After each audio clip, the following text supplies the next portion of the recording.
Good evening, everyone, ladies and gentlemen.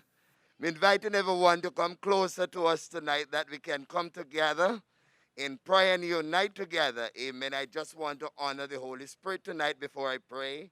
Give him all the praise, give him all the glory for his goodness and for his benefits here this afternoon tonight. Tonight we're here to celebrate with our dear Honorable Osbourne Bodden. Amen. Miss Heather Bodden, no stranger, Mr. Panton. Amen. And the former Mr. Robert Bodden. Amen. And Mr. Robert Bodden beside me, not Mr. Robert, his brother Robert. Amen. In 2018, amen, 4 years ago, I bring this man down by spot and I put him under the water and he baptized. He's a changed man. Very proud of him. Put your hands together, man. Put your hands together. Amen. Praise God. And tonight I'm so happy to be here to celebrate with our dear Mr. Osbourne Bodden, Miss Heather, Mr. Panton, everyone that is here this afternoon. At this time, I want you to come a little bit closer because we're going to pray here tonight. I don't have a list. I'm leading as the Holy Ghost lead me tonight how to pray, and I will pray as the Holy Ghost lead in the name of the Lord. Bow your heads everywhere at this time. Righteous eternal Father, we honor, we adore you this afternoon. We lift up your name because you're worthy. Father, we give you praise, we give you glory and honor this afternoon for this occasion. Righteous Father, about right now, your son is here.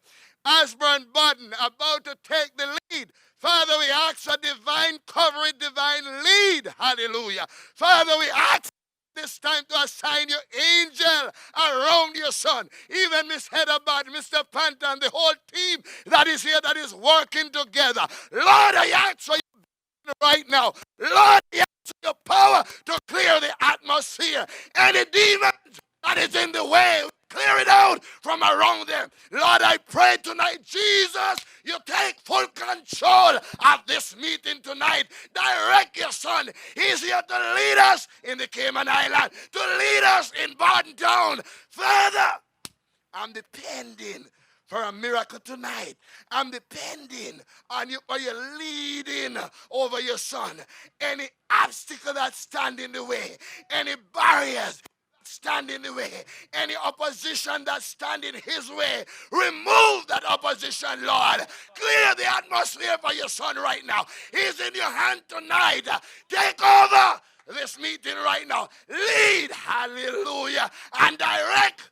Hallelujah. Everything completely sealed. And we know we have the victory in no other name. We have the victory in no other name but in Jesus' holy name. Amen and amen. Thank you, mighty God of Daniel. Your blessing, sir. Victory is the battle you all want to be in Jesus' name. Mighty God. Hallelujah.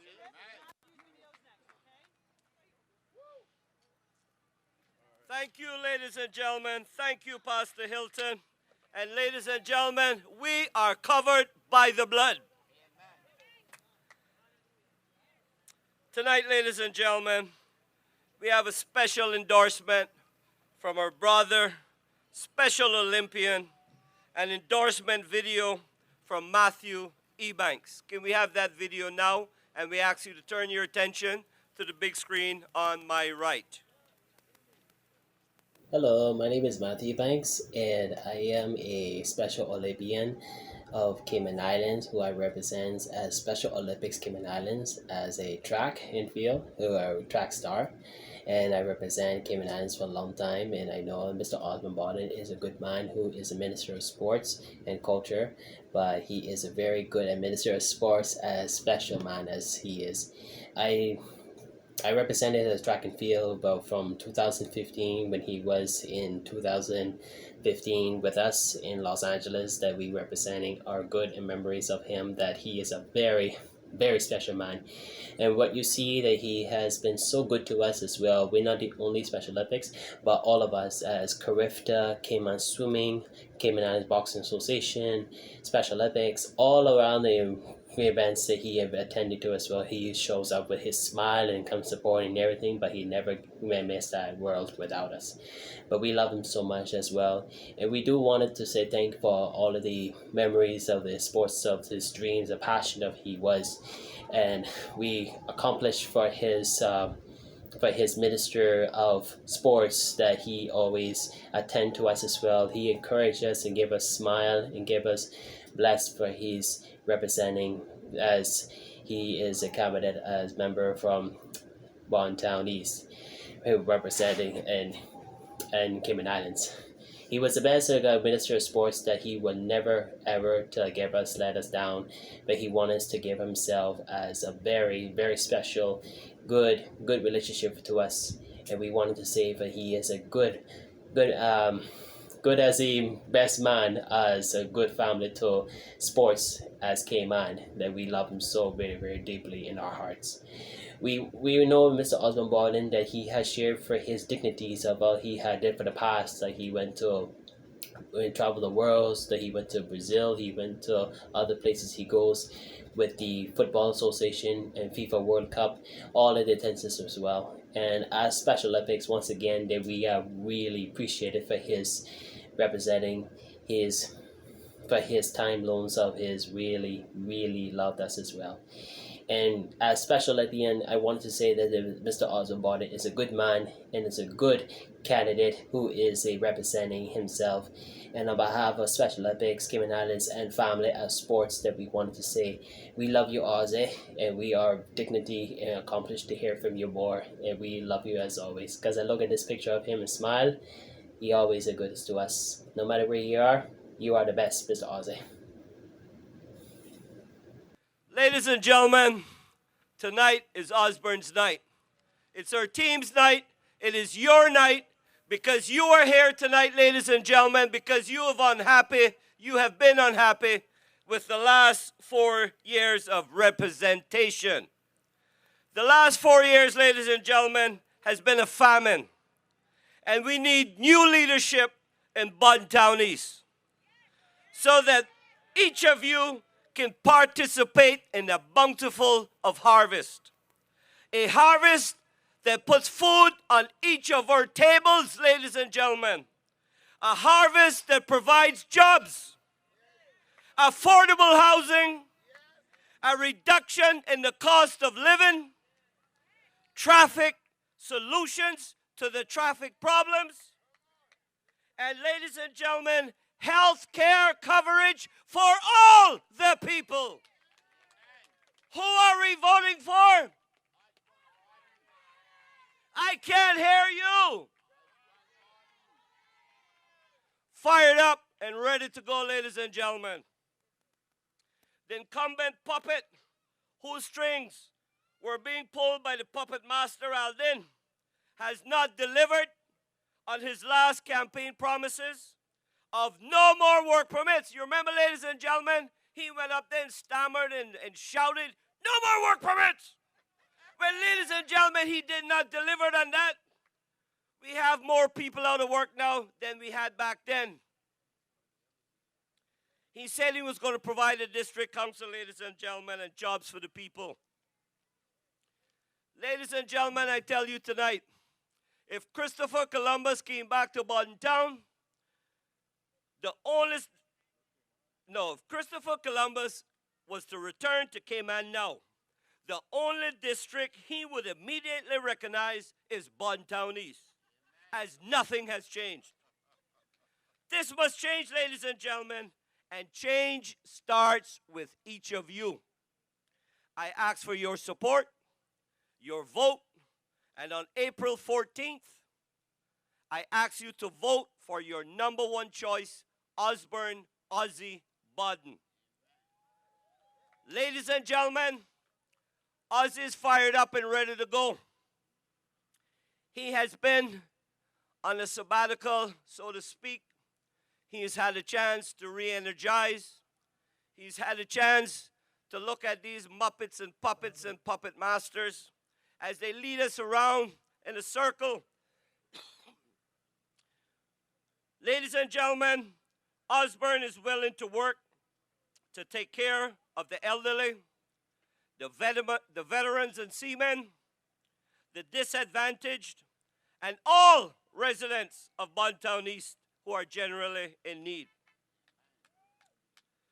Ladies and gentlemen, what we see, Osbourne and I, is a tired, out of touch elected officials that do not care about you, the people. They're making backroom deals. Every time you turn on the radio, they're rolling out this red carpet and selling our islands to the highest bidder, while we, ladies and gentlemen, are fighting for crumbs at the table. This has to stop, ladies and gentlemen. Osbourne and I see a top-heavy society with no middle class. And we see crime and poverty. This must stop and change fast, ladies and gentlemen. And Osbourne is your best choice to make this happen. Who are you voting for on April 14th? Hey, come on, man. We gave you some food, we gave you water. You can do better than that. Who are you voting for on April 14th? Fired up and ready to go. The revitalization and restoration of Bodden Town Central is high on my list of priorities. This transformation will start with the rezoning of the area to neighborhood commercial. I envision beautiful tree-lined streets, gas lamp lighting, cafes, and craft stores on the land side of the main road. This will facilitate enterprise and allow small stores and services to be established, which will reduce the amount of traffic and the need to go into Georgetown daily. As a way of developing entrepreneurs in the area, I plan to build a warehouse-type structure on Crown property that will have individual spaces where small businesses can operate from. The goal is for these business owners to move out on their own at the end of a 5-year contract. This scheme will be managed by the district council that I will form, and I will work with the Cayman Islands Development Bank or the Center for Business Development to provide micro and small business grants to interested persons.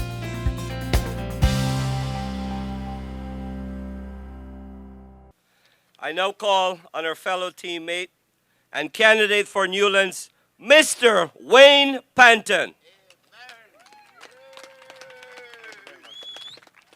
Good evening, Bodden Town East. How's everybody doing?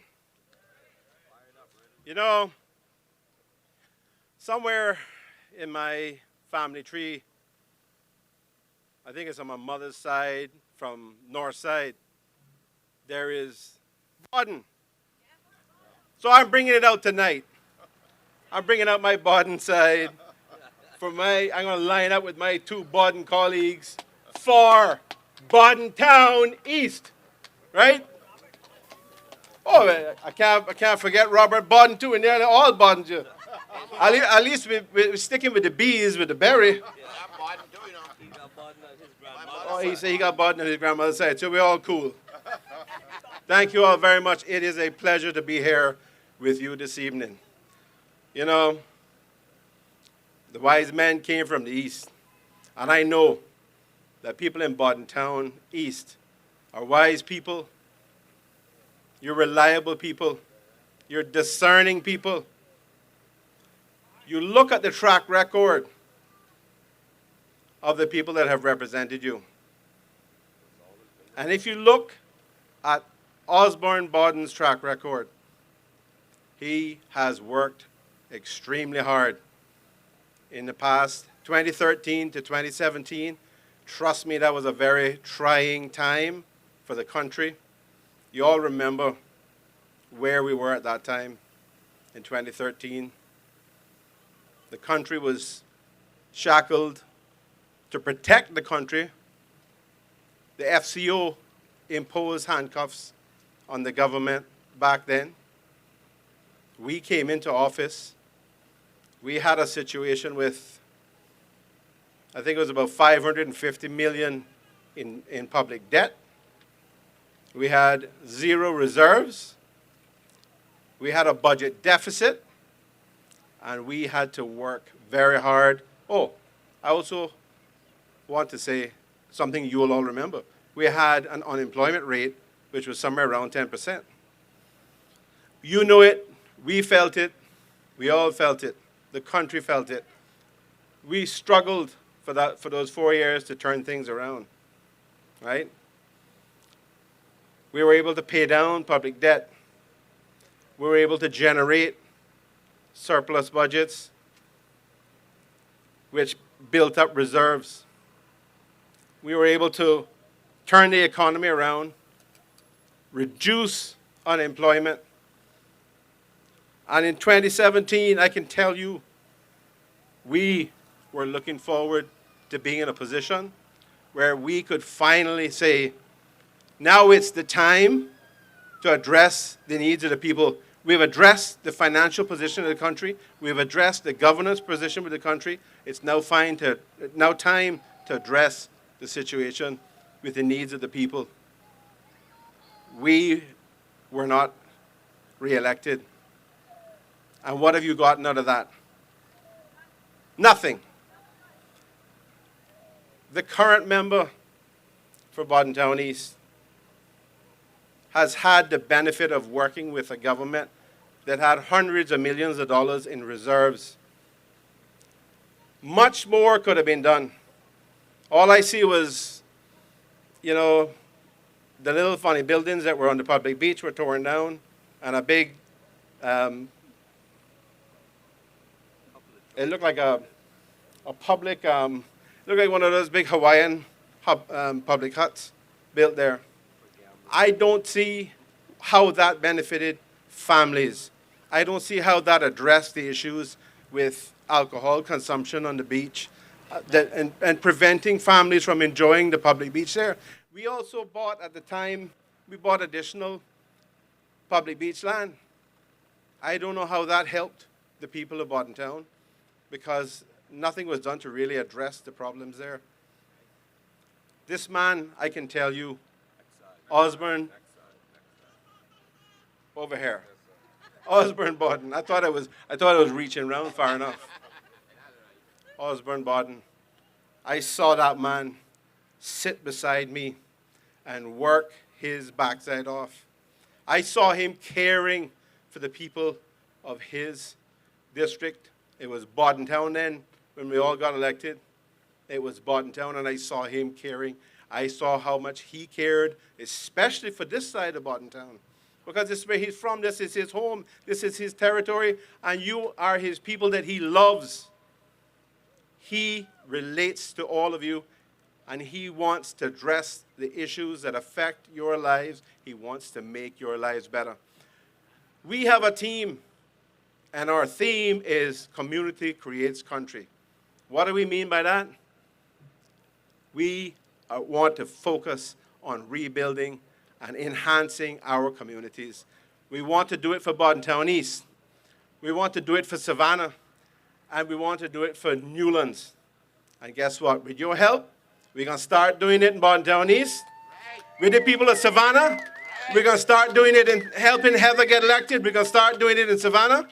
And when the people of Newlands elect me, and I will be grateful for their support, we will do it in Newlands.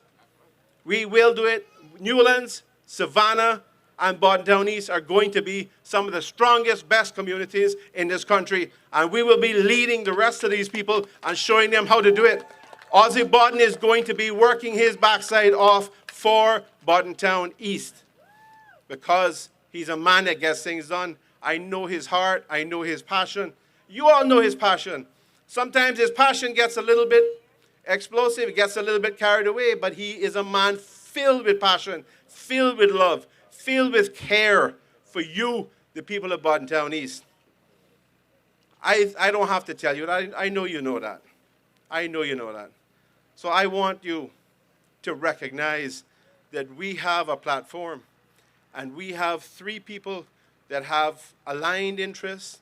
Our hearts are in this together to serve our people.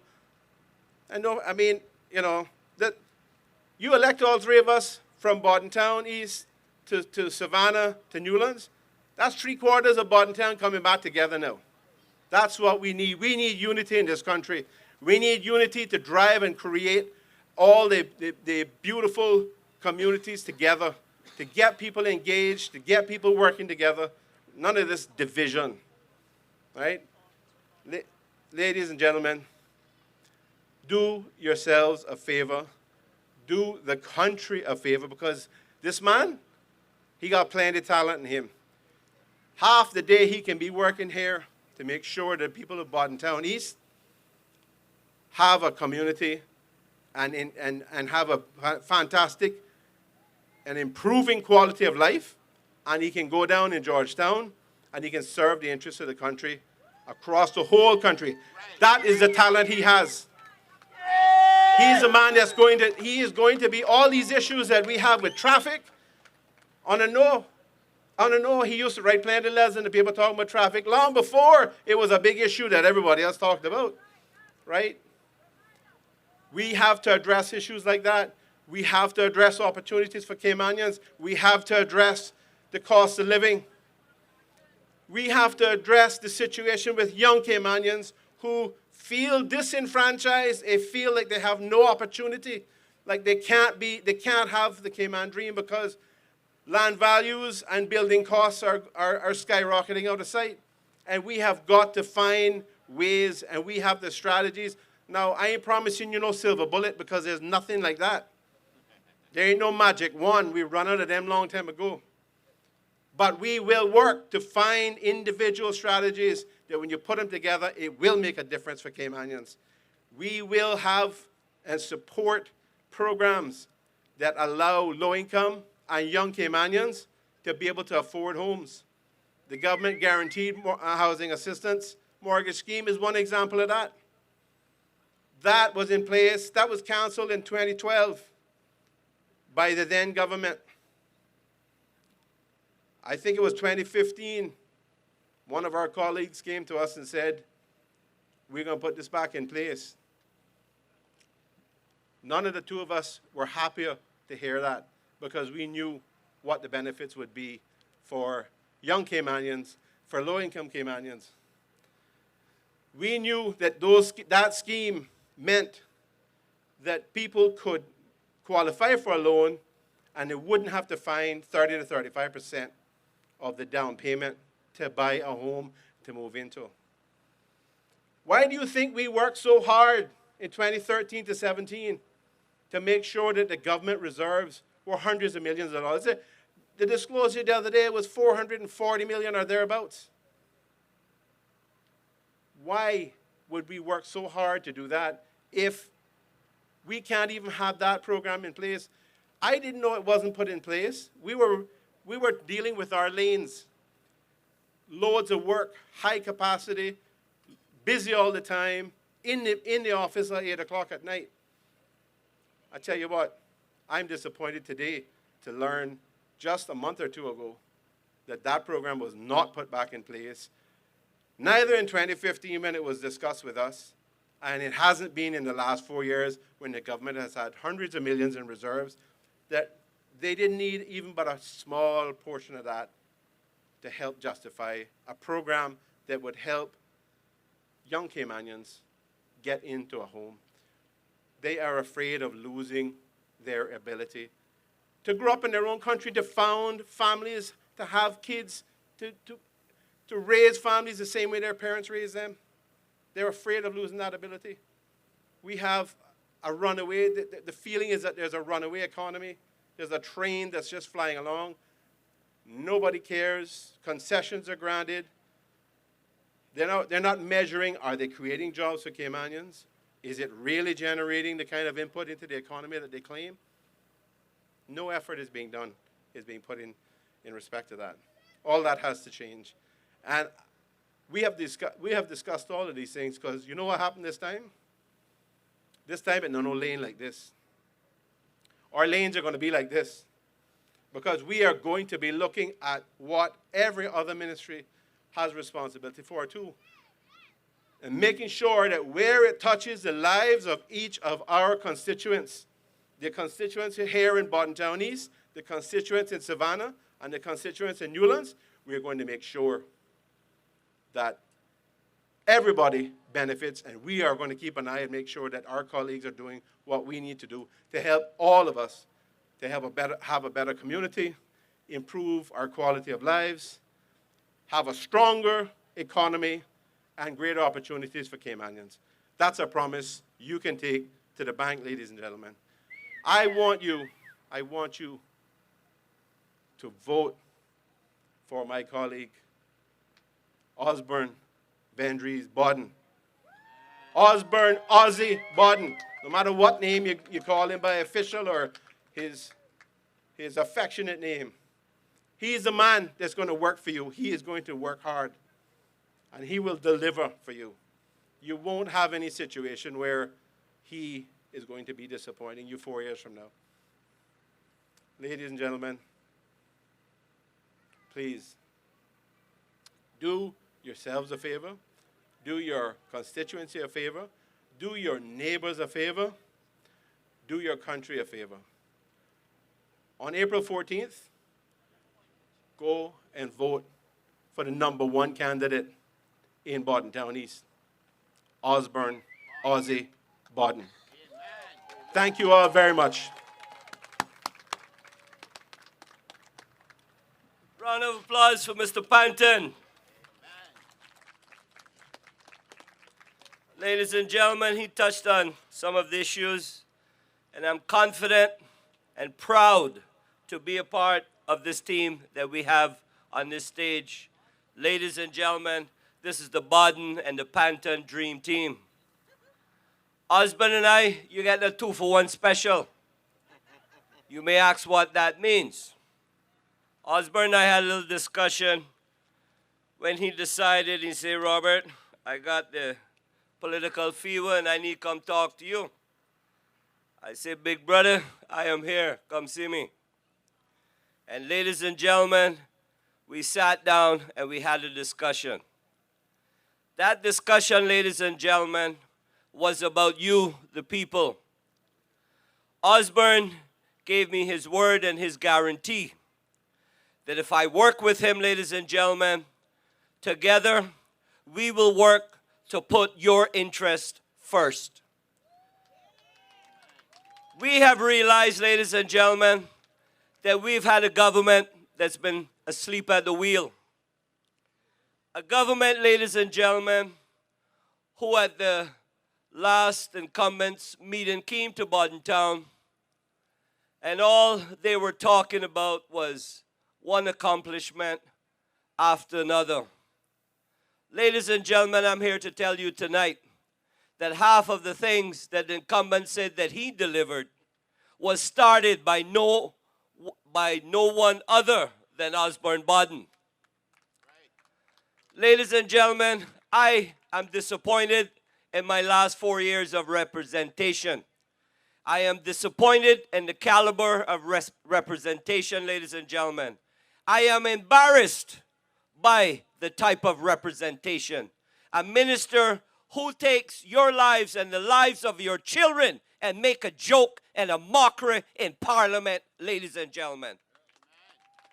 Ladies and gentlemen, I am 54 years and I'm quite capable of taking care of myself. But ladies and gentlemen, we are up here tonight to fight for the next generation of Caymanians. We are here tonight to tell you that we are going to put food on your table. We are no longer going to stand by and take scraps and be second-class citizens in our own country. Ladies and gentlemen, as a real estate agent, every day I hear about our young people who wants to make a better start in life. And ladies and gentlemen, Osbourne Bodden is the person. Come April 14th, put your X for #1. Ladies and gentlemen, please make no mistake.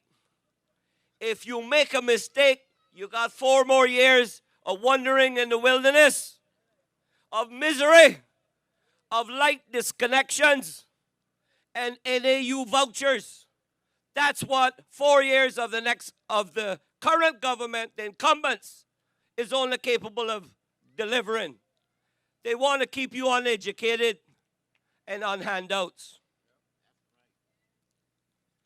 Ladies and gentlemen, I am proud tonight to introduce to you our next endorsement.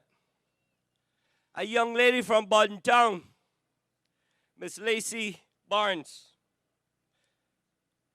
Oh, she's from town. But nevertheless, of our very own homegrown talent. My name is Lacey Barnes, three-time Curfew champion in the track and field event of shot put and discus, and also Cayman Islands record holder for both events. Now, I don't know too much about politics, nor do I typically become involved in politics. But what I do know, or who I do know, is Mr. Osbourne Bodden.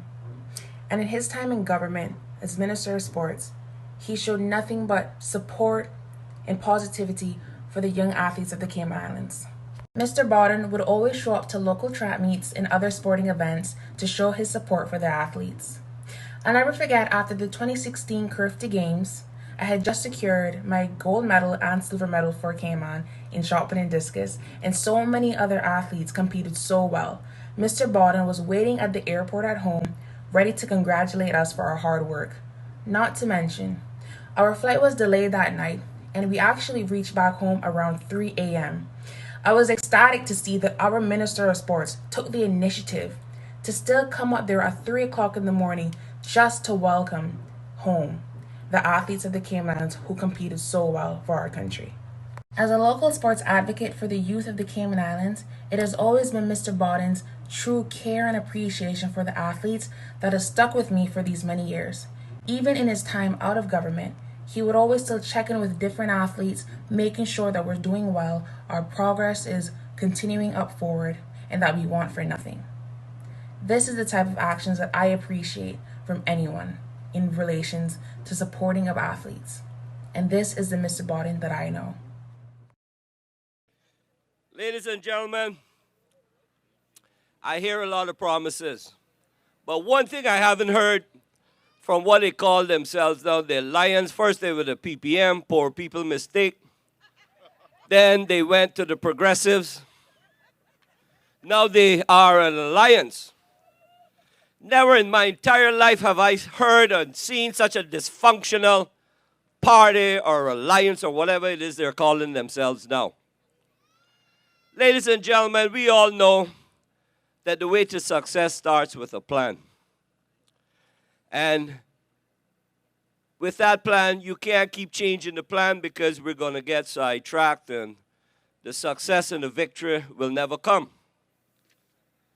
So ladies and gentlemen, don't be fooled by these alliance and these people going around offering to buy your votes. If they will come and buy your votes, ladies and gentlemen, they will sell you out. Ladies and gentlemen, you tell them Bodden Town East is not for sale. And taking a page out of Bernie Bush's book, I know Osbourne is not for rent or for sale.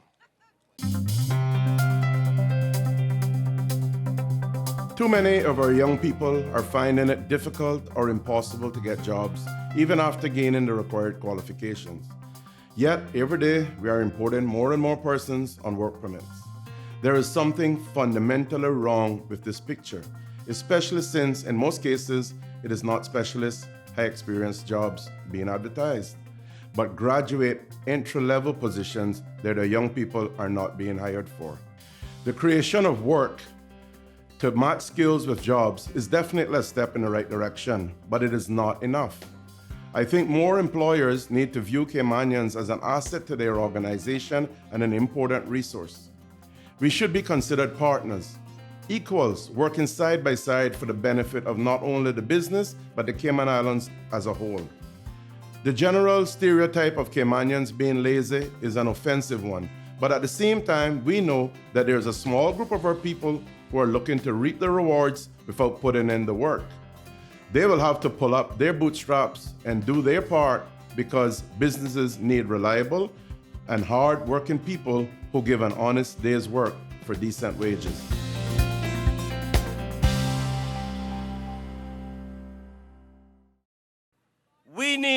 good representation, ladies and gentlemen. We need someone who will stand up for us and with us. Someone who's unafraid to tackle the issues that we need fixing. I ask you, ladies and gentlemen, for your support and your vote for Osbourne Bodden. Ossie's experienced, he's educated, and he has empathy for his fellow brothers and sisters of Bodden Town East. I now call, I guess you want to hear from your candidate, but we got a little surprise for you. And Mr. Graham Rankin, if you're hearing me now, Mr. Graham Rankin, if you are hearing me now, as I bring Osbourne to the stage, I want you to let it rip.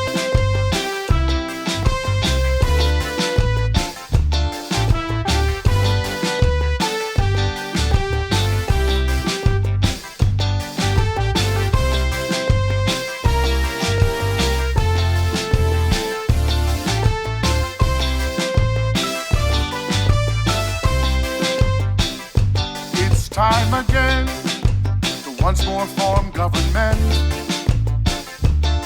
Ossie Bodden, our candidate, will represent. We really need changes in Bodden Town East.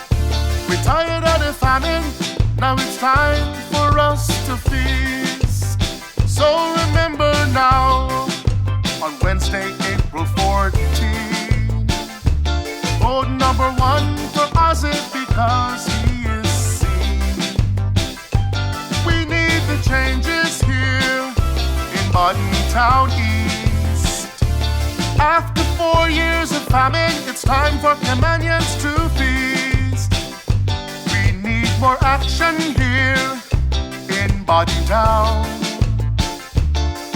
For the past 4 years, we have only frowned. Don't you know community creates country?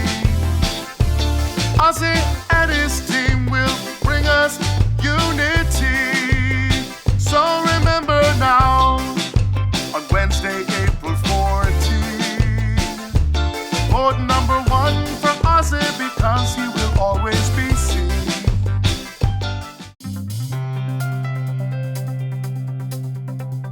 I will press to have an accredited trade school established in Cayman. It is high time that we start to produce our own masons, carpenters, electricians, and plumbers, etc. once again, and stop having to import people for these well-paying jobs. Sadly, for various reasons, our people are not receiving the level of on-the-job training that they used to. Therefore, the priority of the next administration should be to make sure that our young people are identified from as early as primary level as academically gifted or more vocationally inclined. I've spoken to teachers who say that this is very doable. Then we can steer students in the direction of success as defined by their recognized abilities and talents. Students who are vocationally gifted should be tested differently from academically proficient students. If we do this, we can reduce the number of so-called failures in our education system and exam results and the subsequent emotional scars and stigma and falling through the proverbial cracks which occurs. We are failing our kids more than they are failing their exams. We cannot and should not put the benefit of work permit fees ahead of proper educational development of our people, young or old.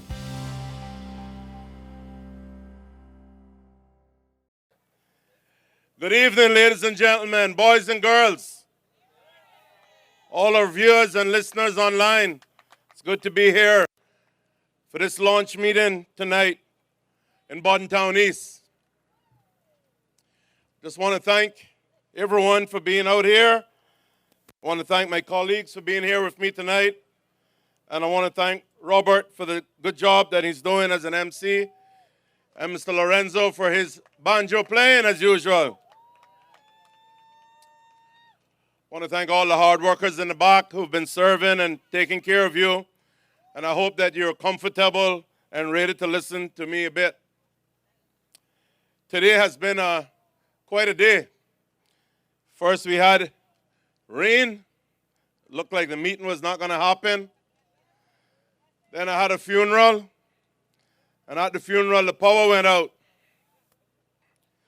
Well, we got over all of that, and the sun came out, and now we're here tonight, and the technical difficulties have continued because we can't get our videos going. So I'm wondering if they're operating at a higher level and really trying to put us out. But nothing can stop this train, guys. The blue train is rolling. We got God on our side, and we got good people with us. Thank you, Pastor Hilton. Powerful. You nearly frightened me to death when you stomped down here, boy.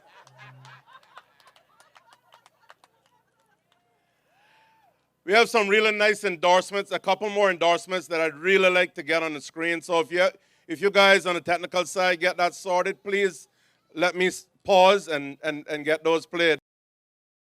My name is Roy Bodden, and I'm a voter in the Bodden Town East constituency.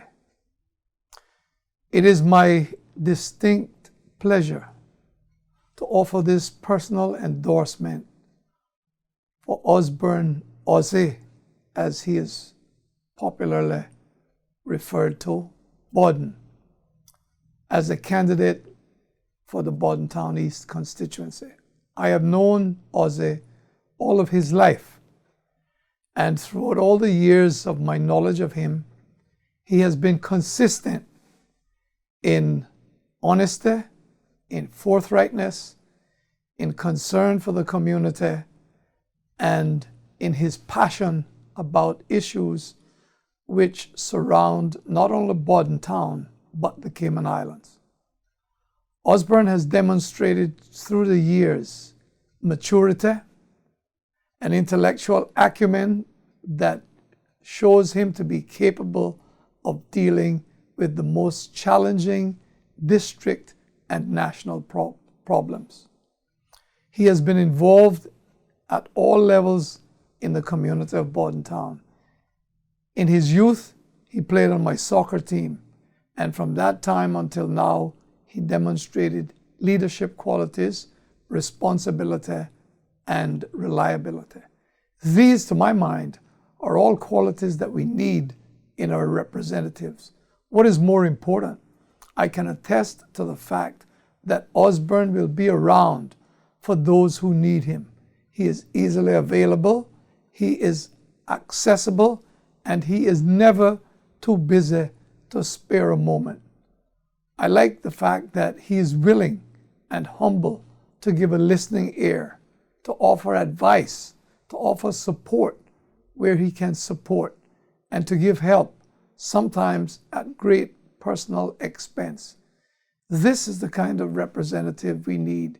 These are the qualities I see in Osbourne, which leads me to recommend him to the voters of Bodden Town East and ask them humbly to support this man.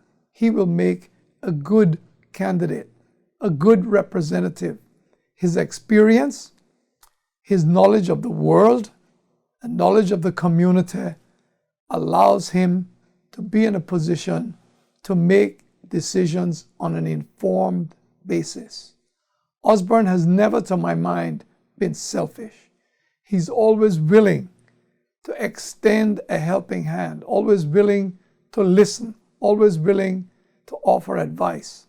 And now that he himself is a grandfather, I can tell you that he cares about the education of the youth, he cares about their employment, he cares about their ability to access homes and land, and he cares about space for their development, such as parks, public spaces.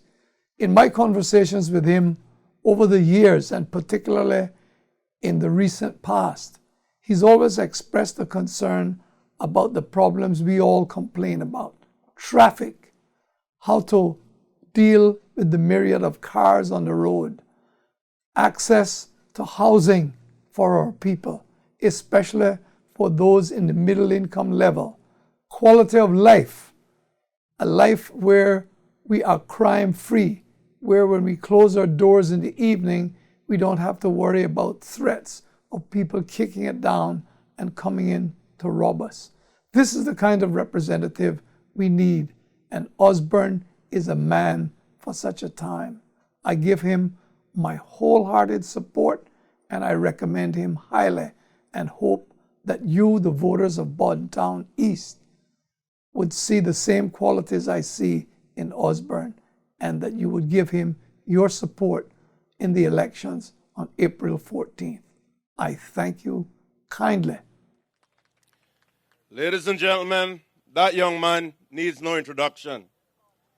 That's another Bodden, and he has served this district and these islands well for some 16 years as a parliamentarian, and then he went on to lead UCCI and bring it to great prominence.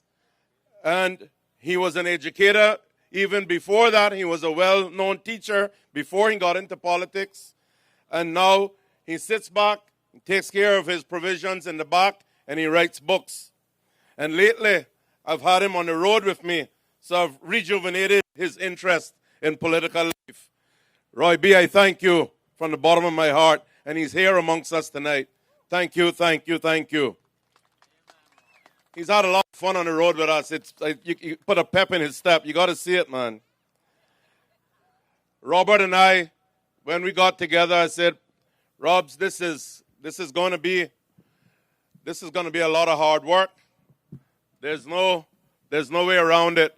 We have to work very, very hard to pull this off, because when you're going to take on an incumbent that's entrenched and has resources behind him, you need to be able to show why you are different and why you deserve to win that seat.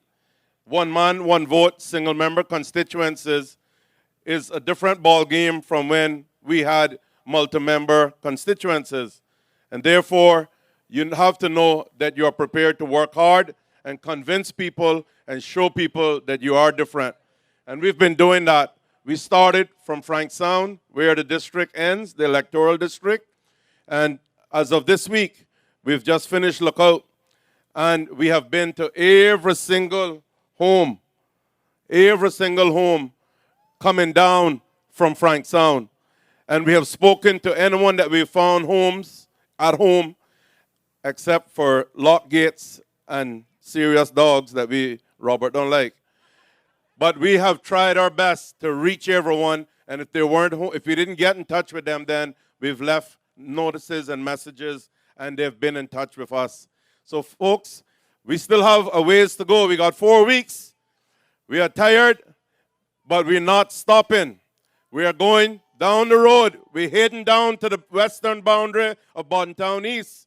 I have a lot of support down there, but we're not taking anything for granted. I got a lot of support in BT West. They wanted me to run there too. Some of them are here tonight. Welcome, guys. Thanks for coming. I'm going to represent all of you. Don't worry, I won't leave you out, because this is Bodden Town. This is where I grow. I live right on the boundary of Bodden Town East and Bodden Town West. I can vote for myself, thank God. I'm right on the boundary. But I know Bodden Town West very well, and I know the people there very well. And as I said, I have a lot of support in that area. So, ladies and gentlemen, we need statesmen. We don't need just politicians for ego, for money, and to go around, puff out their chests because they're now a politician.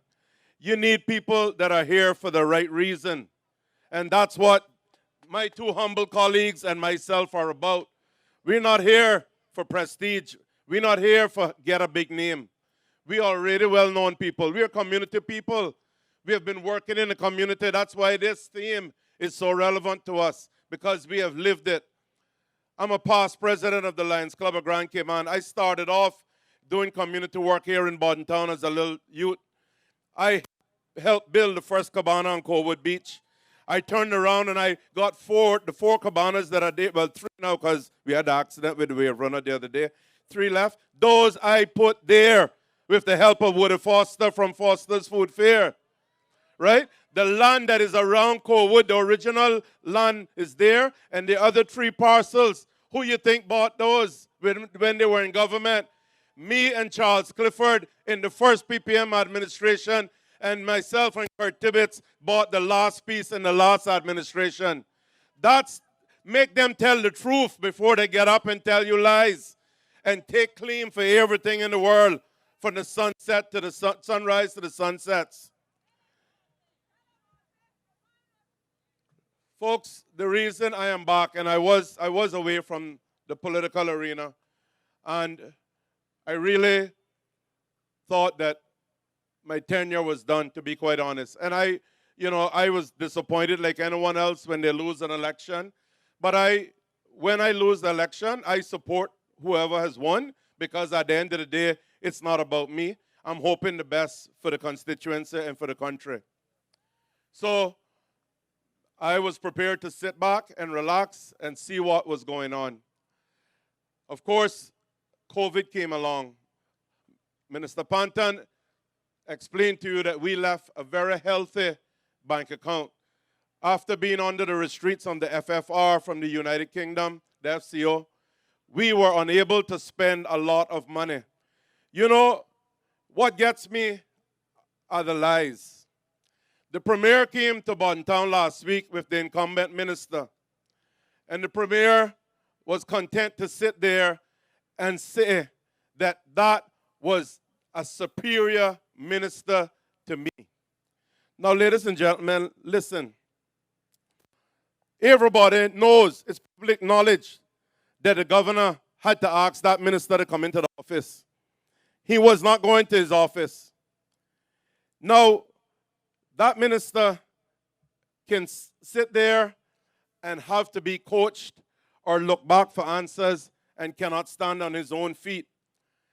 But yet, the Premier will come because it's convenient for him, because he wants to have people around him that he can lead and control and not have any challenges, because that's how he likes it.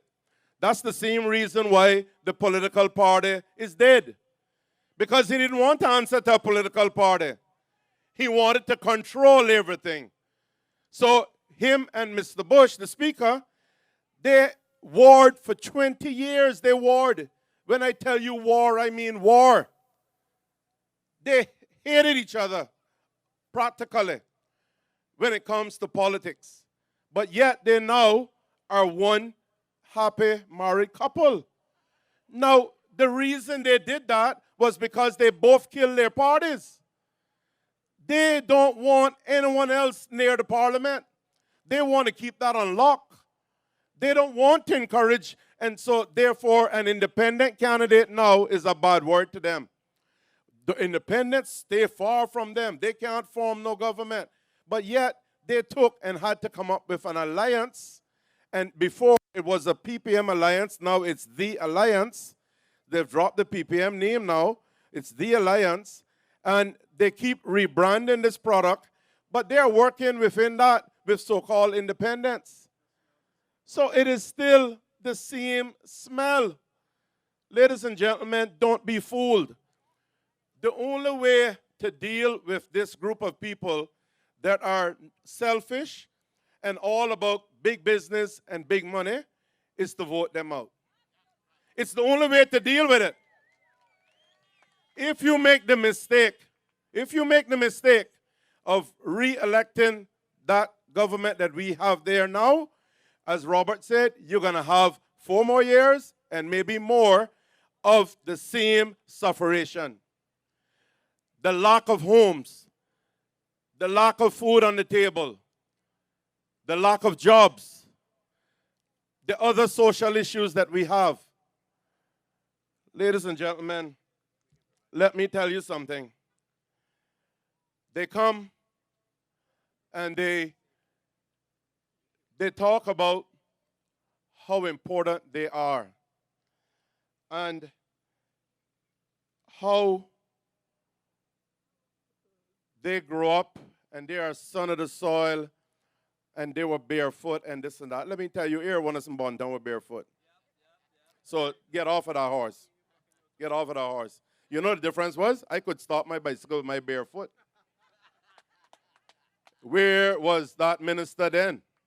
Okay? I know every inch of this district.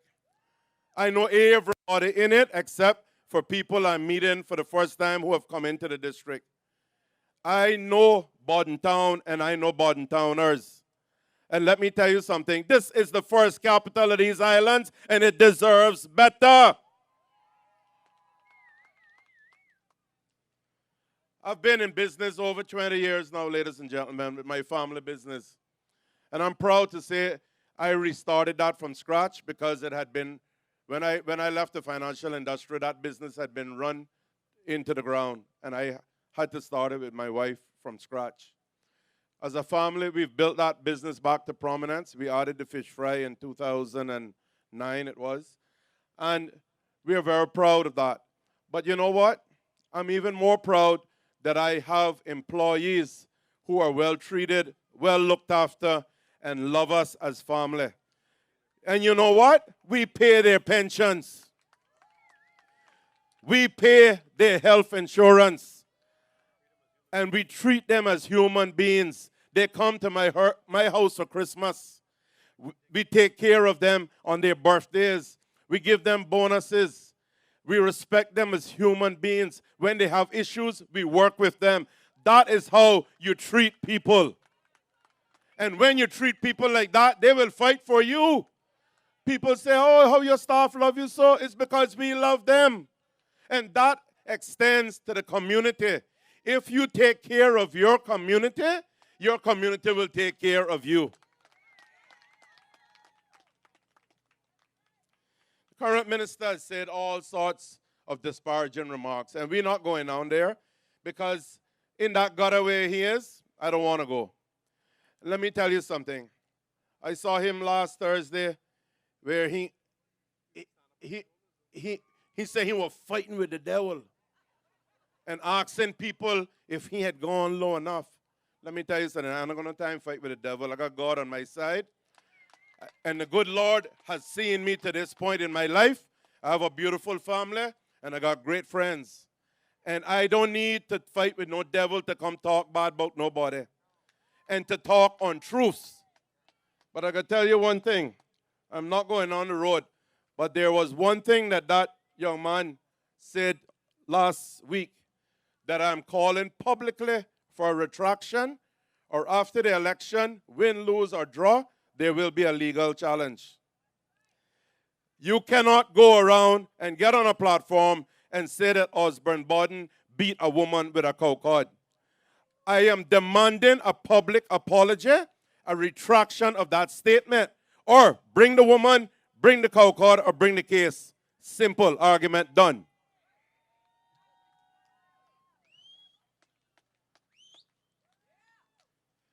Folks, enough of that. Let me ask you a question in BT East. Are your fortunes better today than they were 4 years ago? I can't hear you. Say that again. Have you received quality care and representation? Have you received honest representation? When they tell you something, do they stick to it? Do they get back to you? Do you see them in your communities? Because I can tell you this. As I said, Robert and I have walked from Frankstown to down here. And the amount of people, and I do not believe the people are lying, the amount of people that have told us that they do not see a representative, they do not hear back from their representative makes false promises, it is quite alarming. It tells me that you are not being well represented, ladies and gentlemen. Do you want that to happen after April 14th? So what are you going to do about it?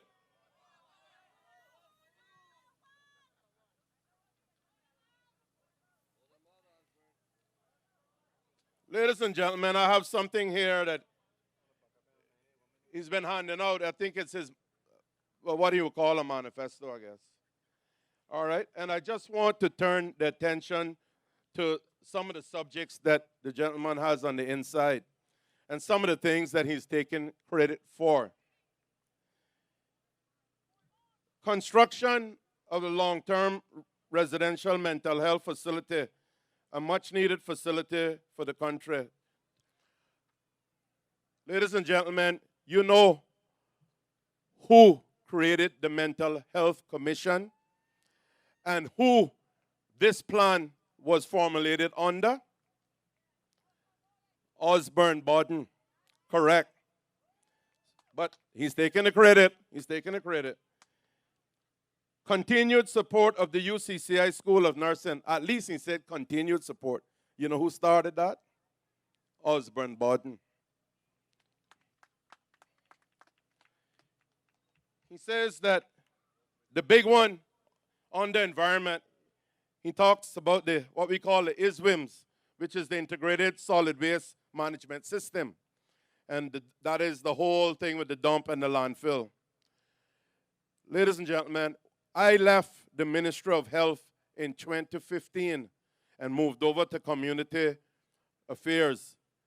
When I left, everything that is being done with that landfill and the dump was on autopilot. We had already done all of the strategic cases. Me and the Premier had traveled over the U.S. and learned how to do proper landfill management. The government of which Mr. Bodden and myself were a part employed the consultants from the UK and left this on autopilot. Am I lying, sir? Mr. Bodden, am I lying? Absolutely not. That is the odds honest truth. So what he's taking credit for here was all already in place. I just bought a whole brand new set of garbage trucks. The big blue compactor that you see up on the landfill, I purchased it as minister. And now I see that they're buying more trucks because, of course, they do not manage the fleet and they get them mashed up. So they have to buy more again. He's taking credit for every affordable house ever built in Bodden Town. Nothing could be further from the truth. Ladies and gentlemen, we built affordable homes.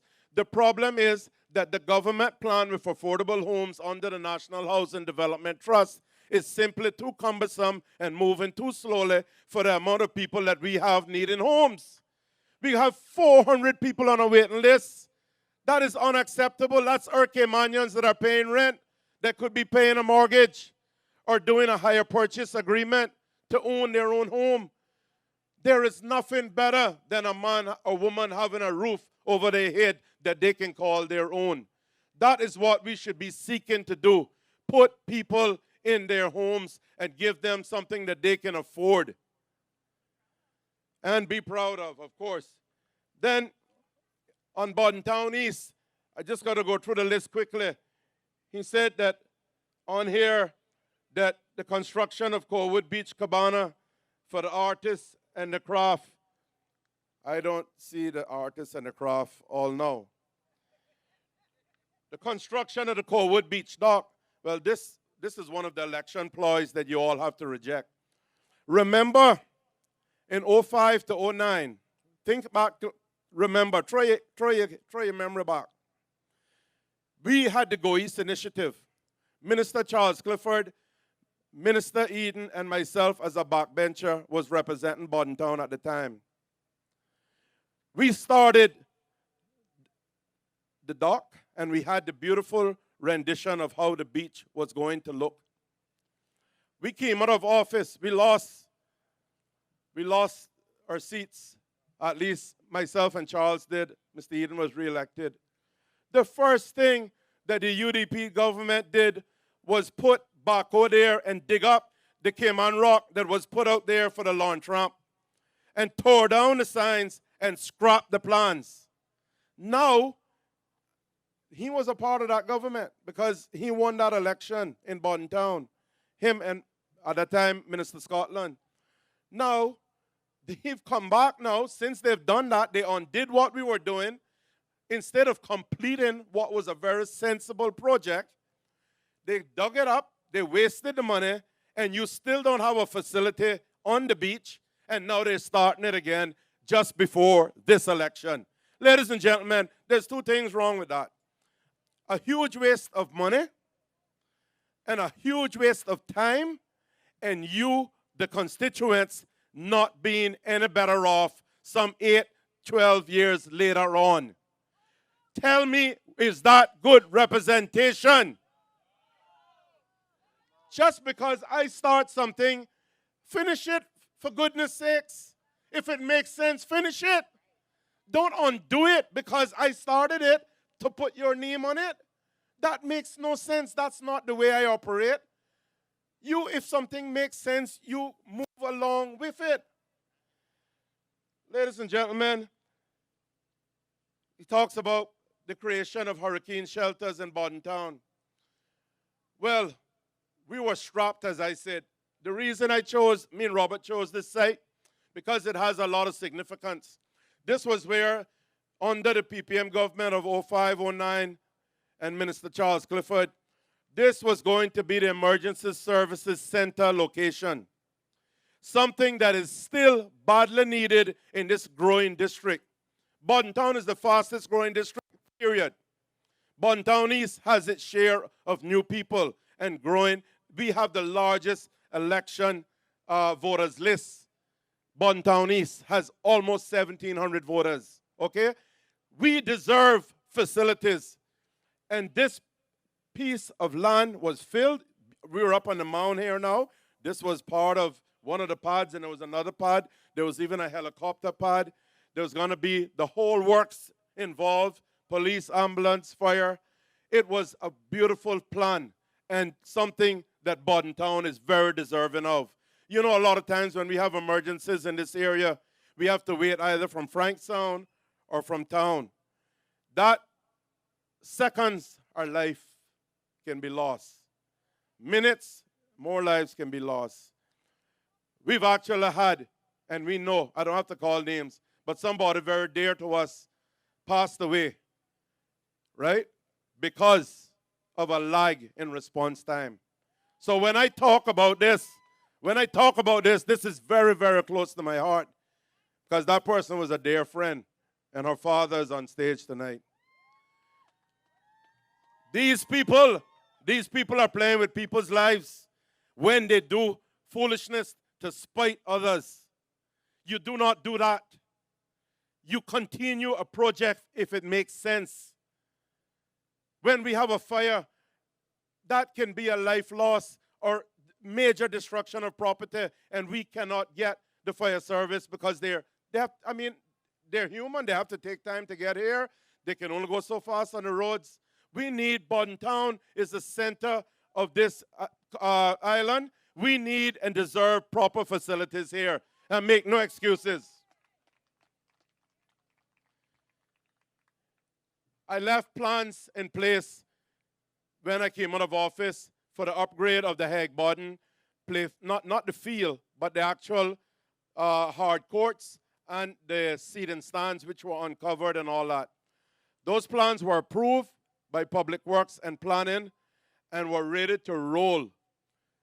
Nothing has been done. The kids, we wanted them to have nice covering. The then sports director, Colin Anglin, and myself sat and came up with plans that we were going to cover high roof plan over the kids who go there and play netball and basketball. And it was actually fairly new because there's nothing like that on island, outdoor covered court. So we were going to make sure that happened. We were going to put in really good bleachers and coverings.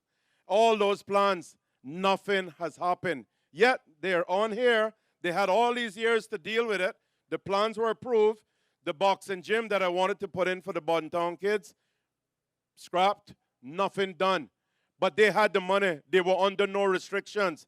2 years before COVID came, so they can't blame COVID. COVID came in year 3 or almost year 4, actually. So they can't blame that. What were they doing? Who was asleep at the wheel? They called me Sleeper Joe? I don't think so. Because, you know, this man again can verify something. The one thing that the premier did not like with me at the table, he said, tell me if I'm wrong, I wanted too much for Bodden Town. I was too impatient. That was his criticism of me. That was his criticism of me. And I used to have to back off because I'm a reasonable guy. I understand if I'm really pushing and other things have priority and whatnot. But I made no excuse for wanting the best for Bodden Town. I push and I push and I push. And I begged and I begged and I begged. And I did get some stuff done. I did get some stuff done. But it's limited to when they do the budget, how they construct it, and you have to fight for every scrap that you can get. So, I mean, then, especially under the FFR, as the restrictions, the pie was so much smaller that we were working with. And for that reason alone, I had to understand and had to back off. Ladies and gentlemen, another thing that I just have to point these out because these are blatant untruths in a lot of cases. And these are things that are being given to you to convince you to vote for this person. But he's taking credit for the renaming of the Thiel McCoy Primary School. You know how long we wanted a school named after my TD? You know how long? And eventually they've named a school that she didn't teach in. Right? But they wanted to do that to show that he was doing something. Of course, the family had been pressing for a long time for her to be honored. And I'm happy that her name is on that school. It's a school that I attended. But don't take credit for something that you didn't do. Then he's taking credit for the renaming of the Bodden Town, or the naming of the Bodden Town Playfield. Now, that one is a real slap in the face. Because David Gerard Powell was my friend. We built the field. I was the one who went on behalf of his family and asked for that field to be named in his honor. And they didn't do it while I was there. They wouldn't do it. And now they name it. And my man is saying he did it. Boy, let me tell you something. Then I see him taking credit for, I got to put this away before I get vexed. He's taking credit for fixing drainage issues. Folks in Belford and Cumber Avenue, which drainage issues have been fixed? Tell me which ones. Man, let me tell you something. These people are very careless with the truth, eh? So you have to educate yourselves and understand that when they talk, you have to take it with a grain of salt. And you have to pick sense from nonsense. Ladies and gentlemen, as we said, the first thing that we have to do is to create a district council to get proper representation. This man here on my left, he is going to be your district council chairman if I have anything to do with it. Because he was a very strong candidate in the last election. He beat me. He beat me, man. He had the power. He had the power. Yes, man. But he knows that I can hit the ground running at that level that we need me to be for the benefit of this district. And we agreed on that because it would be a steep learning curve for him as a rookie parliamentarian. We agreed on it, and he is a hard worker. He has a vision. He's extremely smart, not because we are cousins and friends. I can tell you, sometimes he blows me away with some of his ideas because he is not one of these people that contains himself in a box. He's an outside of the box thinker, and I like that about him. He is a pit bull, and sometimes they talk about me. I got to put him on a leash. So if they think that, oh, they're rough, they check him. So we make a good team. We make a good team. And Robert has your heart, just like I do, your heart at heart. And he is going to be a very good district council chairman. And we are going to have people from all around, from Frenchman come down to Northwood Entrance, and over on my side to Terraville. And we're going to have people representing all those streets that we have been through and all those doors that we have knocked on. And I can name them streets because we walk them and I know them. I can name them now. I don't need to look at a map. And we know the corners. We know the people that need help. You know, and let me tell you something. You see how bad-minded these people can be. Listen to this. We have a Caymanian family, a Bodden Town couple, living up in Breakers, Frenchman area. These people are living in extreme poverty. They're the only couple in there living under such conditions. The Minister of Housing, listen to me good. The Minister of Housing knows this couple as well as I do. In fact, the woman used to work for him. He has turned a blind eye to those people's plight despite repeated requests. Why? Because he feels that she doesn't and he doesn't support him? Is that the way you govern? Because you didn't vote for me, I turn my eye and my back to you? No, ladies and gentlemen, that's not the way you represent. The day that you put me in the parliament as member of parliament, I'm there for everybody. And it's my chance to win those over who didn't vote for me, not to castigate them.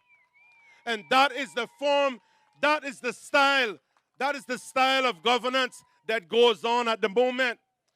This particular incumbent has a small posse around him, henchmen almost. You can't get near him. And he takes care of them and their extensions. And they could care little about the rest of you. That's the bottom line. He has his office up the road here, right up here. And he has a lady that works there. And there are people that they go around and they deal with. But if they believe that you don't support them, then I'm talk to you. That is not the way to govern. That is not the way to lead your people. You cannot lead in a biased manner like that. Ladies and gentlemen, behind here, Lookout Gardens, one of the nicest subdivisions in the Cayman Islands. Beautiful homes, hard-working people.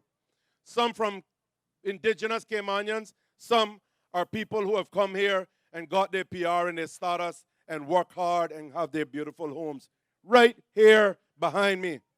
Lookout Gardens. Right behind his office. They don't see him in there. They have serious need of street lights in there.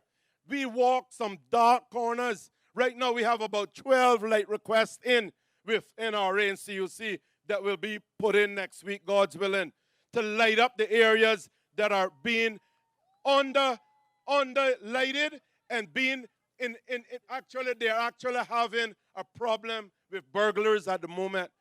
Right? No, you're going to tell me the minister office is out front.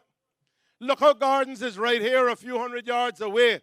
And you can't represent better than that. The people are crying for speed bumps. They're crying for police presence. They want the street lights. They want some sort of representation, and they don't have it. Now, why should you elect that man back? Tell me, ladies and gentlemen. Ladies and gentlemen, this is serious stuff that I'm talking, and I'm not talking about anybody and personal life. I'm talking about their failing grade. It's my job, because you know what? His job has been advertised, and I've applied, and I'm going to be the winning candidate.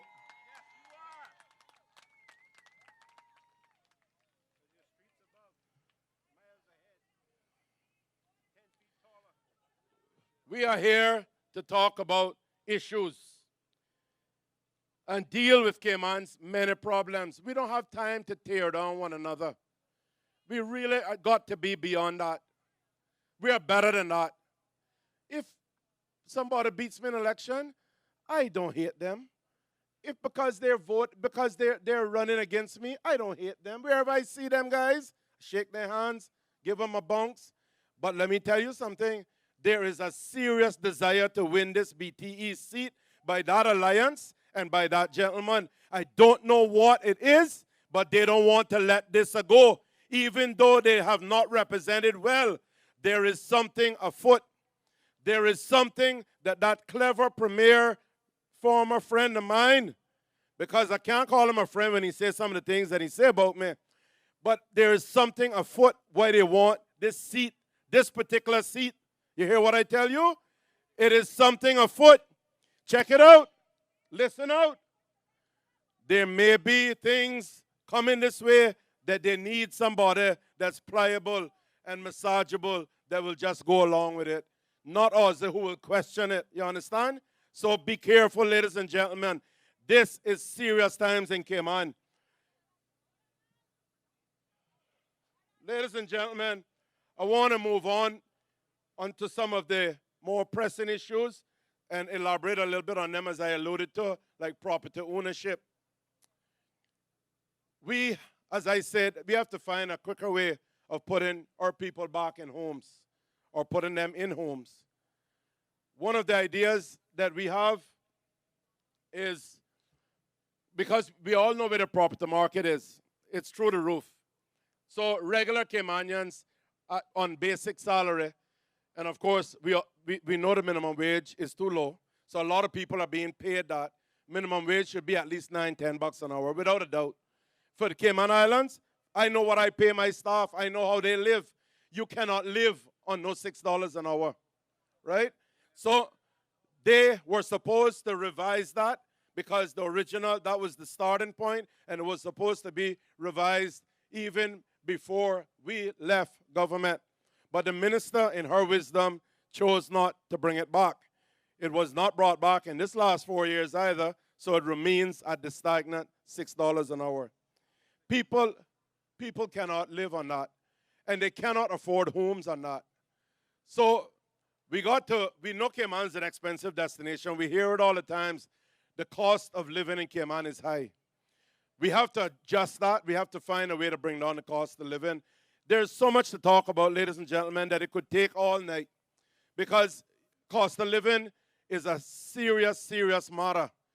We have to look at where we're getting our supplies from. When you look at some of the things that we buy in Cayman, they are actually, for instance, South America produces a lot of that stuff. But what happens?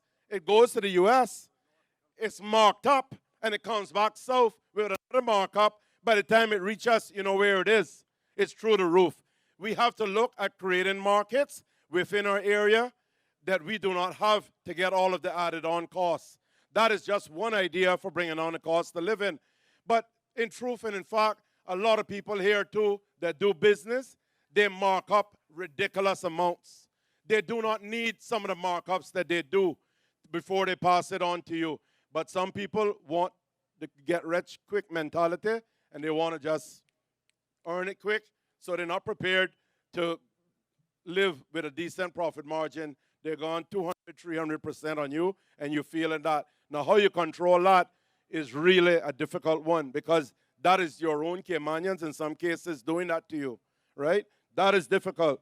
But we need to have government look seriously into buying up large parcels of land or reclaiming large parcels of land that are owned or rated by the government but are in some other entities' hands.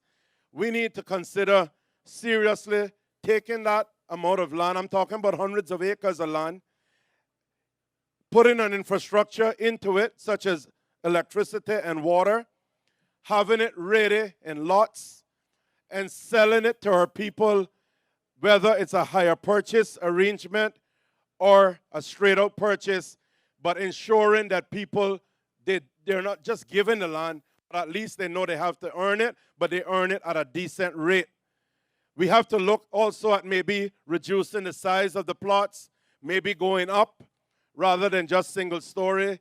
We have to be careful. We don't want a situation where we're creating projects as we know them in the U.S., or they have another word, slums. We don't want to create that, because you put, basically you take and you put a bunch of people at low economic level into an area that is rampacked with concrete, and then you have other problems that come from that. It has to be done in a very careful way. But we certainly have to find a way to give more people quicker access to homes who need it. There are too many people that are paying rent, and rent in Cayman is expensive, or they're at the NAU where they are being, they simply do not want to be, but they have no choice but to be. The NAU ranks are filling up. The 32 staff that they have there can't cope, and it is one almighty mess at the moment. And I know, because I got so much of these cases, we all do, and we know how hard people are struggling and trying to make ends meet. So, ladies and gentlemen, one of the reasons why our land price is where it is sadly we are selling too much of our land to people who are not from here. We have to take a careful look at whether we continue to allow people to buy up these islands who are not from here. Because think about it. I'm going to outline a scenario to you. Robert knows this because he's in real estate. We have foreign real estate agents on island. Some of them have been here a long time and have gotten some sort of security tenure, but there are many that come here on a work permit and sell our land. In tutus, their pictures and signs are all over the place. Tutus, they're filter rich because they're selling this land over and over at inflated prices to other people who some of them have not even been to the Cayman Islands. It is driving our property market up. Just today I was reading where, because after COVID now, people are looking at other destinations. Cayman is becoming a very popular place because of the success we've had with controlling the disease locally. Kudos to the government and the technocrats who made that happen, not taking anything away from them. But let me tell you, Cayman, people, more and more people, as things open up and get back to more normal, we're going to see more people coming here. That means they're coming here with high economic means. That means that they can buy land, and they're already buying it, sight unseen, I'm telling you. And it's pushing the property market through the roof. When I was a youngster, you could get a house lot for $15,000, $16,000. You try that now. You try that now. When an acre was $30,000, you try that now. When Frank Hall homes were built, and they were being, the top price on a Frank Hall at one time was $125,000. You try to buy one of them now. You are being told that you have to pay almost $300,000 or more for a starter home. Ladies and gentlemen, how are our people, without serious measures being taken, how are we going to own homes? When you are making $1,600, $2,000, $2,500 a month, $3,000 a month, you cannot afford one of those homes. Because when you buy it, you have to maintain it. It's not just buying a home and then it comes with light bill, it comes with water bill, it comes with maintenance. And you got the kids to feed. You have, a lot of times, single moms are looking homes, right? No fault to their own, they're single, they got 3, 4 kids. What are they supposed to do? We have to do better than this by our people, ladies and gentlemen. We have to find a way to care for our people. And when we take care of our communities, the country will fall in place. We will have a better country. But we cannot have a better country with bad communities. It just doesn't work that way. You have to start small and build up. We have this beautiful Cayman Islands on the outside. High net worth, high economic standing. Suffering, our people are suffering. As I label it, it's a cancer. And it's a cancer that will kill you if you do not fix it.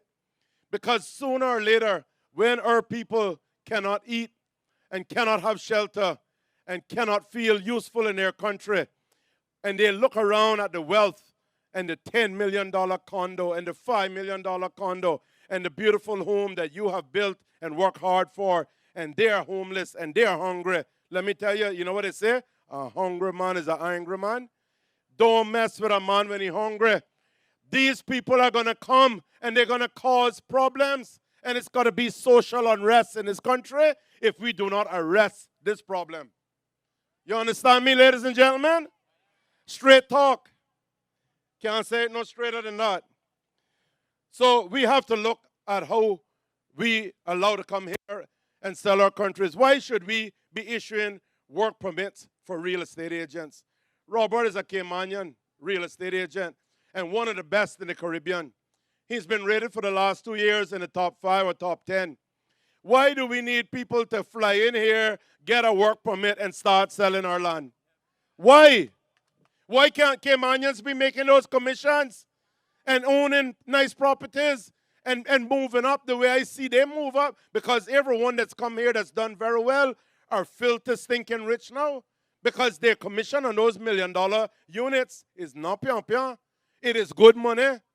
So come on now, guys. We have to look at this thing. Who are we developing for? What are we doing in Cayman if we are not taking care of our people first and then dealing with the rest after?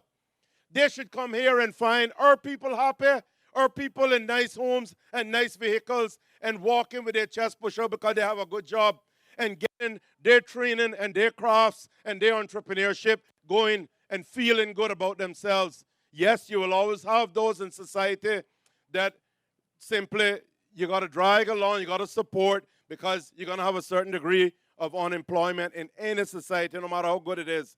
But the large majority of our people in this economy should be doing well. Why are we, with the degree of poverty that we see in these islands, with the degree of hardship as we've canvassed, the people without insurance, the people that cannot afford insurance, the people that cannot get to the doctor, cannot get their meds to deal with their conditions? Ladies and gentlemen, there is something wrong with that picture. We have to change it. How are you going to change it?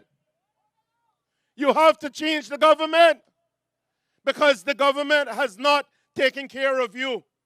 Your minister, your representative, your member of parliament have failed you. He drives along and he doesn't care because he's taking care of his little group.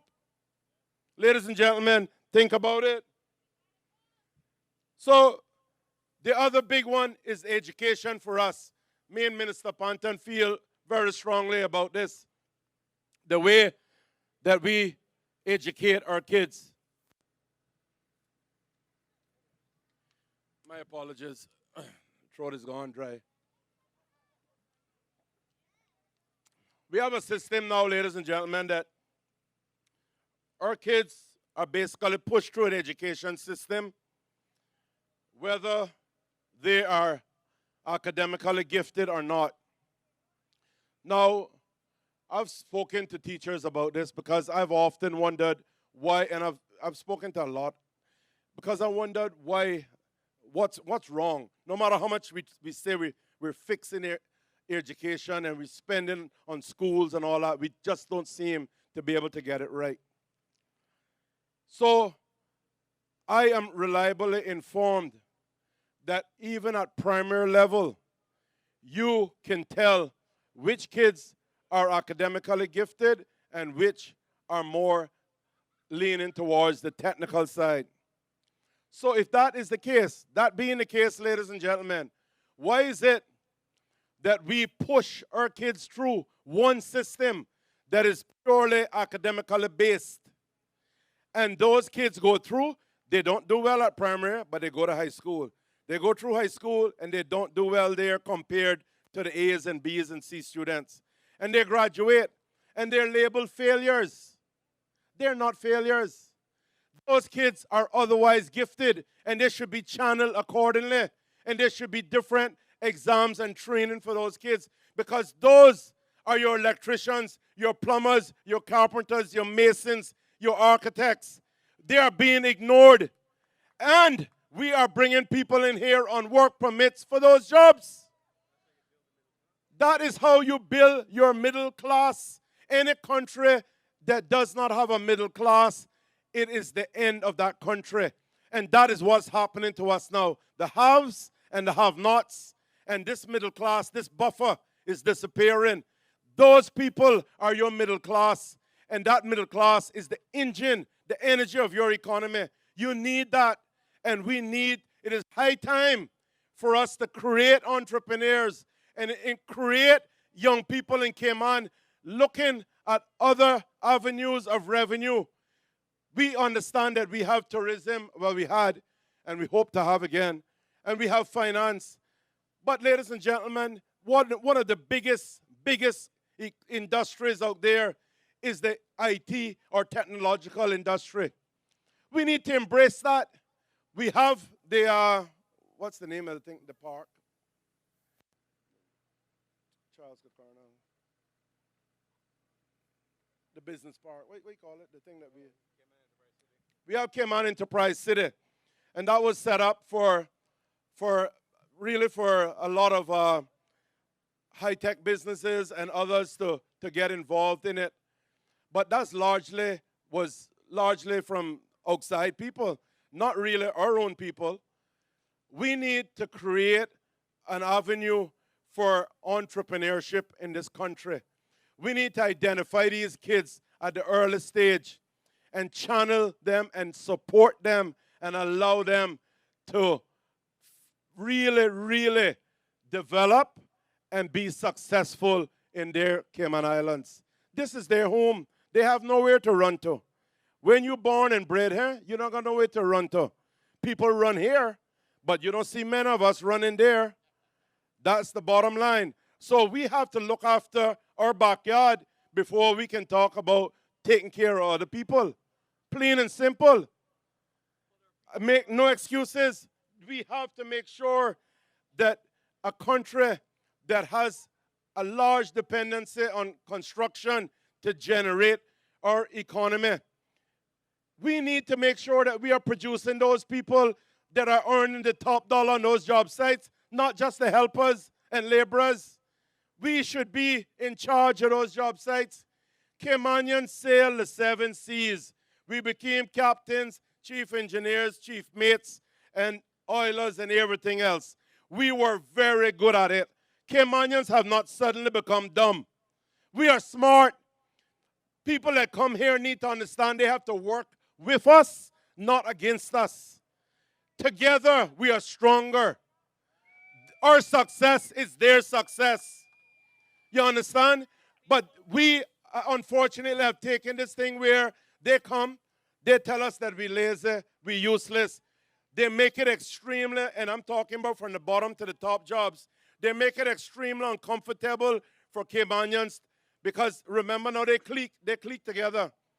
And they're going to look after their own, and they're bringing in their own. And this, I talking about all nationalities, right? I ain't jumping on nobody, but everybody does it. They look after their own, and they will push and make the Caymanian leave the work because they're making life so hard. That's what's going on, and this is from the highest levels, from the finance industry down to the basic jobs, right? We need to stand up and defend our people. Our people, on the other hand, have to make sure that their work ethic is at the required level, that they're going to go to work on time, that they're going to give an honest day's work, that they're going to be honest, that they're going to be reliable. Our people, that's our responsibility. And that starts from the home and the school, making sure that the good work ethic is instilled in those people. But when they are equipped with that, don't tell me that they should play second fiddle to nobody. Give them the job. Even in our own government or civil service, we have gotten to the point where our civil servants have to compete with outsiders for jobs. Wrong, wrong, wrong. When you are deputy CFO or deputy HR, you should not, and you have been there for years working and knowing the system, you should not have to compete with somebody that come in with no 20 years of experience from outside that you still got to run and teach a job to. No, no, no. It is wrong. We have to stand up for our people, and our people have to stand up for us and stand up for themselves and make us proud. We can do this as a people, ladies and gentlemen. We can do this. I'm going to take a little break from screaming at you, and I'm going to introduce someone here tonight. I've kept her out quite late. And her and her mother are here, and her sisters. This is a young lady that Robert and I met just this past week while canvassing. We went to the house, and while we were talking to her mother, this young lady was so excited that we were there, myself, Mr. Roy, and Robert. And she started, I see her going like this. She was handing out business cards. I was like, wow. I said, how old are you? 13 years old. 13 years old. I said, wow, this is impressive. she was very enthusiastic. So I told her about the meeting. And I said, you are quite, after talking to her a bit about what she was doing, cosmetic business. She has her business license now. I said, you want to come to my meeting? She said, yes, sir. I said, in fact, do you want to come on my stage? She said, yes, sir. So we had a good time with them. And when we left, that young lady started screaming in her mother's house so loud that while we were walking, and this was right on the road behind me here on Bombay, we were walking off down to the next house, and we could hear her screams still with excitement because somebody had taken the time to listen to her and show interest in what she's doing. I want to introduce this young lady to you tonight, and I think she's going to say something. I have no idea what she's going to say, but this young lady is special, and she's just one example of how many special people and kids and young people that we have in these islands. So with no further ado, I'm going to call to the stage Miss Shania Barnes. Come on up, Shania. Robert, get her. She's going to come to the step. I hope she's here still. Here she is.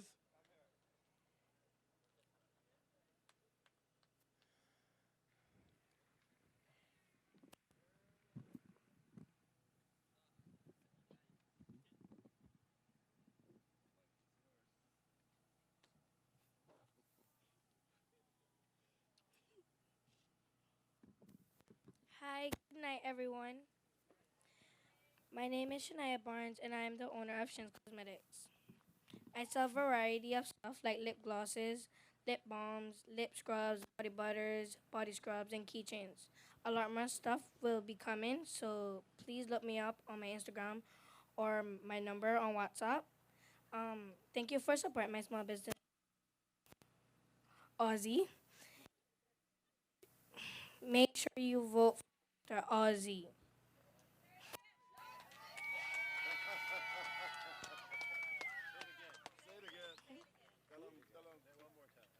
The whole thing? Okay. Make sure you vote for Mr. Aussie. Give me a hug, baby.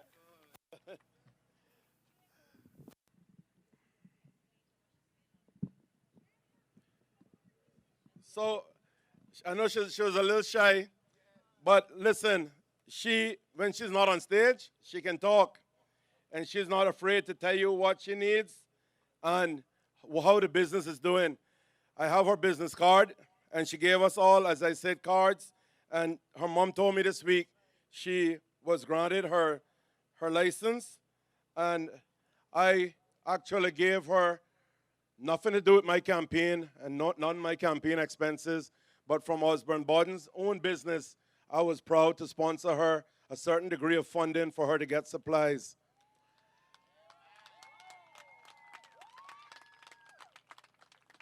That young lady is inspirational. She's awesome. She is somebody that's going to go places. And I hope, Shania, when I'm old and tired and you're rich and famous, that you don't forget me. And Robert said he's going to sell you the house. So, ladies and gentlemen, I don't want to keep you out here all night, but there's so many issues that are at our front door. The quality of life issue is another big one for me.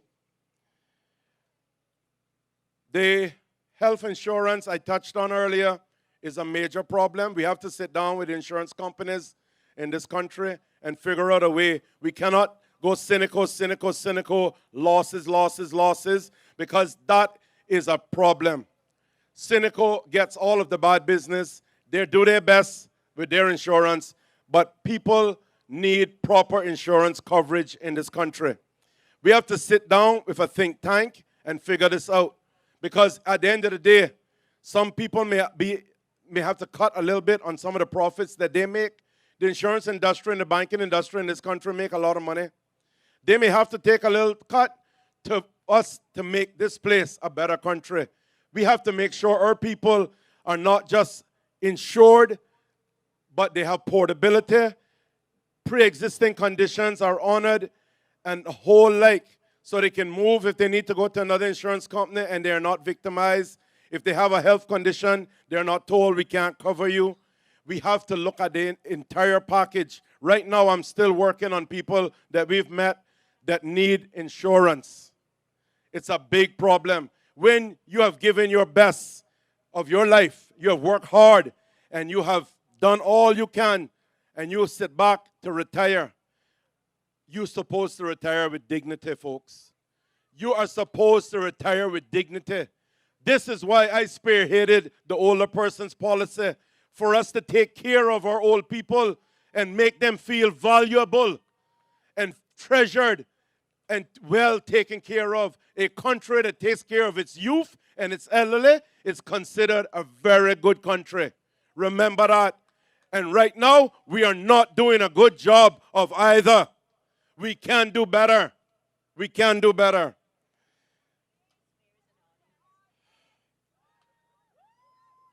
As I said, quality of life, big issue. And I know this one is going to hit home. The traffic. Ladies and gentlemen, the situation we have with morning and evening traffic from the eastern districts is totally unacceptable. It is destroying homes, it is destroying families, it is destroying your mental capability by the time you get to work or by the time you get home. You're frustrated when you get home, you don't even want to see your kids. You get there, you go down in the morning in it, and you don't want to see your boss or your co-workers because you're so frustrated. On a little 2x4 island, 2 hours to work, 2 hours to home. No, guys, we got to be able to do better than this. For me to have to take my little granddaughter that you see running up and down here that just turned 5 this week and wake her up at 5:30 in the morning to get to school on time, to ram something down her little mouth, to try and wash her up and dress her, half sleeping, half crying. Ladies and gentlemen, quality of life. We cannot create a community if we are destroying the people that are supposed to make up that community. We cannot have good people. We cannot have good students if she's going to work at school tired and miserable and not properly fed and not properly cleaned. And this is happening. Can you imagine the people in East End and North Side? I'm talking about Bodden Town. 5:30, we waking her up. What in God's name are they doing up there? What do they have to do? We cannot survive like this, ladies and gentlemen. We have to fix it. And it's no easy fix, but it's a bunch of things that needs to be done. It's a bunch of things that needs to be done. And some of them are going to be maybe hard pills to swallow. Maybe you're going to have to cap the number of cars in a particular home. I wouldn't like that because, I like my cars. But the country bigger than me, folks. We have to look at what is right.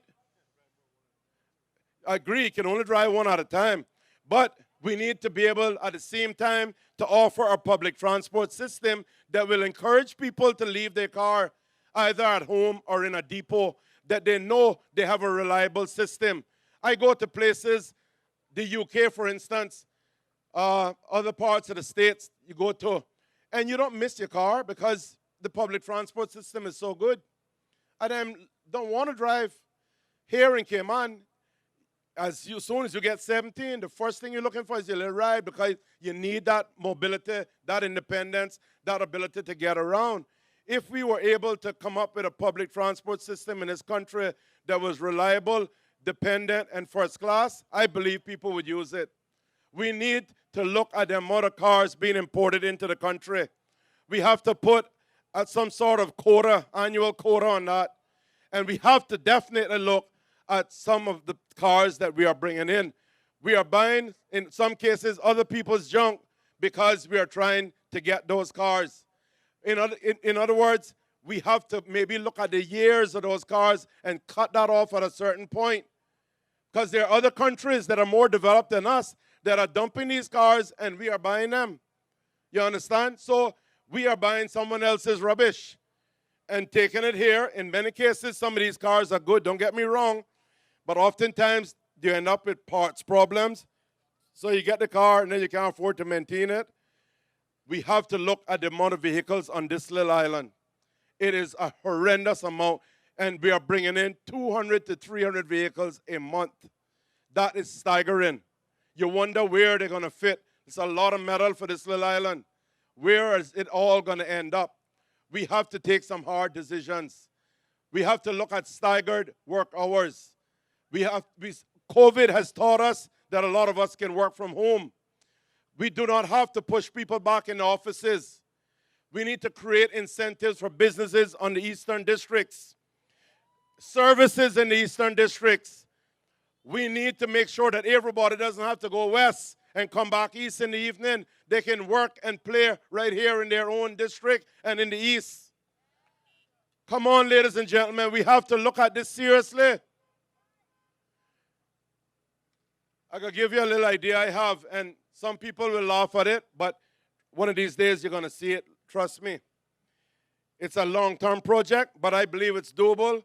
And oftentimes we have so much money in this country, we need to tap into it and get what is best for our people. Because the way I see it, if the millionaires and billionaires are going to enjoy Cayman, they should pay for that enjoyment and pay their fair price. And by that I mean, our infrastructure needs help. Let those people help us. Let them build our schools, let them build our roads, and let them build whatever it is that we need to make our people more comfortable. And this one will take serious money, but it's doable. I have a dream that I will see a bridge across that North Sound. You hear what I tell you? You go to Key West. Those of you who travel, you go to the Bahamas, you go to Bermuda, you see these bridges. Ladies and gentlemen, that bridge could be tolled between Northside and West Bay. It would pay for itself eventually. Can you imagine going to work on that in the morning, looking at that beautiful North Sound either side of you, coming home in the evening, 10 minutes, 15 minutes max. You pay your little toll, you pay it monthly or annually. You got the sidewalks where people are jogging, walking. Women are out there with their kids. People are fishing off it, whatever. You can do it, ladies and gentlemen, if you put your mind to it. If you dream it, it can be done. It's outside of the box thinking, but let me tell you, if you do the same thing every day and expect a different result, it's called insanity. And we are not mad people. We need change, and we need to do serious things in this country to make our lives better. And that's why we're back. That's why we're running. All three of us have served in government, and we know what it takes, and we understand because we know we care about our people. And it's our turn to make sure that Caymanians are first class in Cayman. No longer down in the back. First class. Nothing less will do. Nothing less is good enough. So what are you going to do on April 14th? It's the only way. It's the only way. You got to have people with vision. You got to have people that don't sit down and play ventriloquist games with the premier. Because the premier speaks, and I guess it's coming. You know how the ventriloquist does, right? So you don't see his mouth moving, but it's coming out, this little animal or this person. Well, I think there's some of that going on with the premier and some of his ministers. You got to be able to put people at press briefings that can handle themselves, that can answer questions, that don't have to talk different languages that nobody understands. They got to be able to say something more than talk a little bit about the Bible. You know, nothing wrong with that. Don't get me wrong. God-fearing man, respect you. But you got to be able to answer a question without getting angry at the reporter. Come on now. This is proper representation. You don't put a donkey in a horse race. He ain't going to lose. He's going to lose. The horse can leave him. You do not do that. And I'm not calling the man a donkey. It's an analogy. But I'm saying you just don't do that. Because you need people that are capable of being able to deal with your concerns and advocating on your behalf and espousing those views and those concerns and fighting hard for you. That's what you need as a representative. And there's only one way to do it. Vote the right person in. Listen to me. Too often, this is a big problem, and it's been a big problem in Cayman from God knows. I'm 60 this year, and from time I know myself with little politics, I know that this is a problem. We too often vote for friend. I'm glad a lot of you are my friends. Don't get me wrong. But do not elect somebody on friendship. Elect people that are capable. Because if you stick to that friend thing, you're going nowhere. A lot of time, your friend simply can't do the job. And that is what you got now. Everybody like the man, yeah, like him, yeah, little JJ, good guy, blah, blah. No, that's not how you elect a representative. You know, the premier had the heart and the gumption to come up here at the White House across the road over there and tell you, the Bodden Town people, I hope you all listen to this, the Bodden Town East people in particular, because he was defending his minister. And he told you, ignore those that will come with qualifications and experience. Leave me with my incumbent, because me and him got his ventriloquist thing going on. Don't disturb that. I can deal with him. I can work with him because he's not going to challenge me. He's not going to say anything that I don't like or question why I'm doing what I'm doing. That is what the premier likes. He wants an opinion, but let me tell you something. That opinion is only as good if he likes it. Because if that opinion don't tie in, and mind you, the man from West Bay is the same, you know. The sweetest person in the world if you agree with him. But you go against him. Go against him, and you see another side. And this is what they want, a control government. The premier said that him and I had agreed, if we were both elected, that we were going to leave Parliament this election. That was my desire. If I'd got my other term as minister, I was walking away from it. I would have done my share as far as I'm concerned. Because if you can't do it in 8 years, trust me, you can't do it. Because 4 years, there's oftentimes you can't get it done. But 2 terms, you can get a lot done.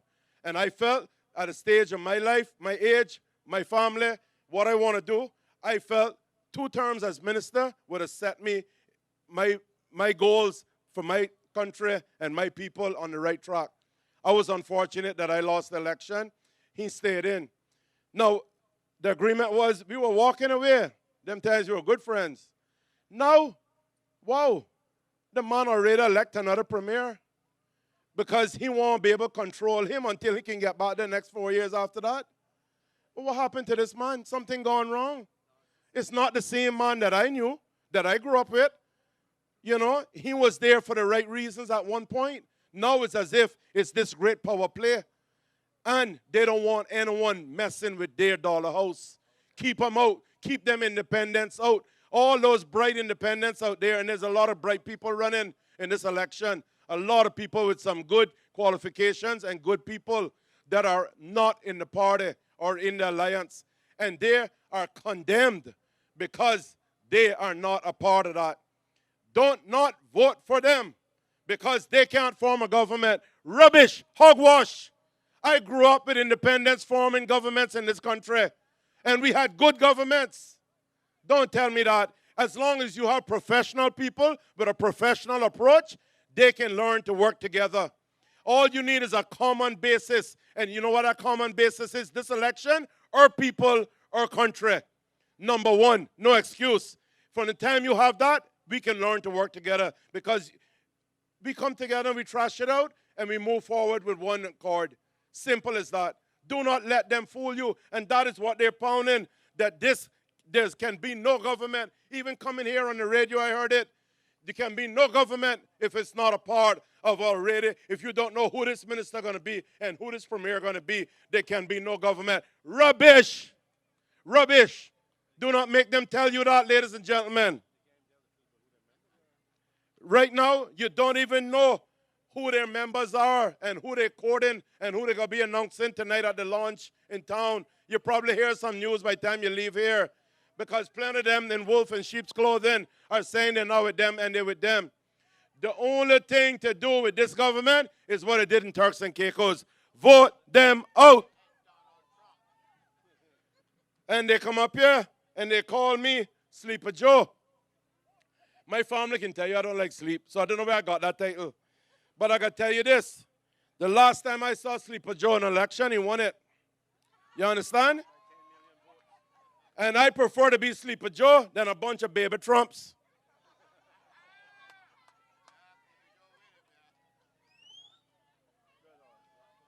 I'm going to wrap it up now, and I'm going to talk briefly about Bodden Town and the center of Bodden Town. Because, you see, we don't have a lot of meetings. The reason I talk so much, I would have finished a long time. But we got to put a lot into it because we do not have the campaign time. They shortened the election to protect the speaker. All right? That's the brute honest truth. But the center of Bodden Town out here from the police station, go down to Guardhouse Hill. You see the state of that place? We drive through it every day. It looks like a bum hit it or Ivan just left. Ladies and gentlemen, we have a vision for that. Robert shares that vision, and I have other people, and the district council will spearhead that vision. We have to rezone that area. We have to get it neighborhood commercial, and we have to tear down a lot of structures. Remember, the original Bodden Towners are passed on. A lot of people that live in those homes and stuff around there now are transient. In other words, on work permits and renting. We need to clean up BT. We need to get Bodden Town looking like a beautiful seaside town that it should be. Right? Because eventually, don't listen now, the road that they rushed to start now from the arterial that they couldn't start for the two, 3 years prior to this. God only knows why. But they're rushing to push it through now down to Lorvalle or wherever. Eventually, God's willing, that road is going to go where it really needs to go, and that is up to Frank Sound, passing through the back here as well.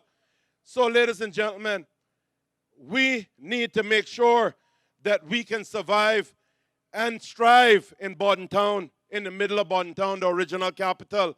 And the vision for that is a place where you have beautiful craft, entertainment, restaurants, cafes, beautiful lighting, beautiful streets, taking the heavy traffic out of it, and sidewalks, and a place where you bring your families in the evening and you relax and you enjoy the amenities, and tourists come here and they enjoy it.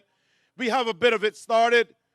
Right there you have Beach Bubbles, Miss Nina. She has a beautiful plaza that she's bought, and you need to go there and see what she's doing. She has a little cigar shop. She has some souvenirs. She's doing soaps. She's doing a little bakery thing.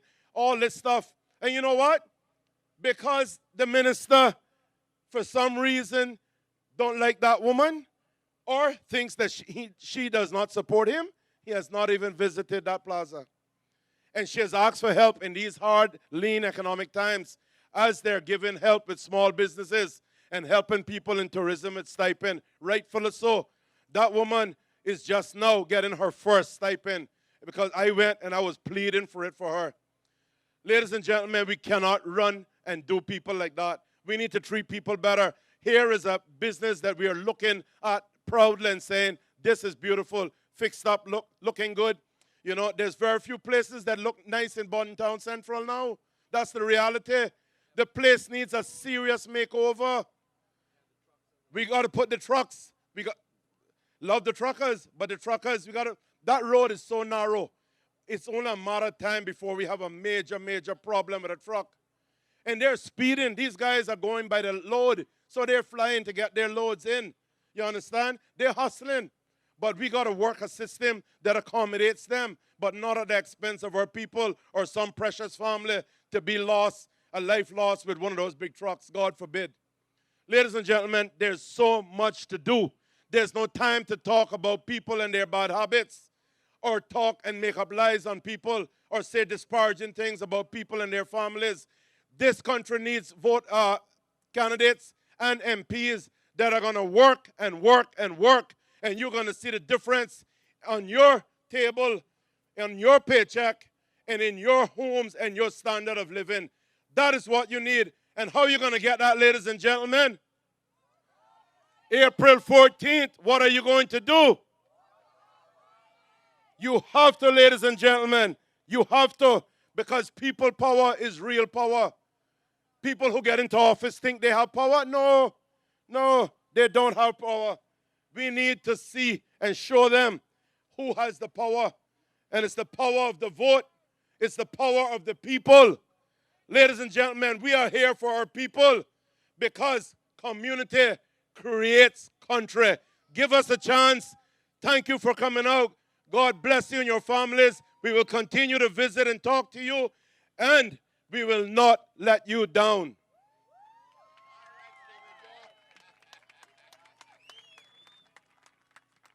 Loud, loud, loud, loud applause for our next MP for the district of Bodden Town East.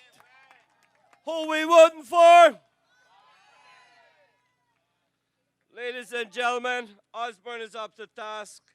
He's had a little 4-year vacation, and he's ready to go back to work.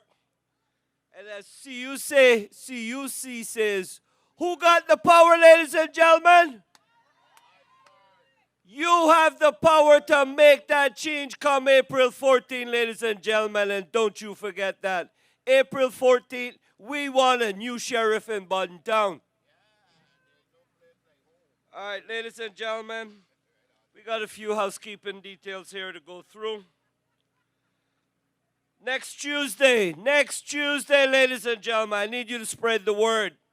Our last Thursday meeting was canceled due to inclement weather. So this Tuesday, 8 p.m., 16th of March, we will be in Midland Acres off Saucer Drive. So save the date and invite all your friends and come out and visit with us. On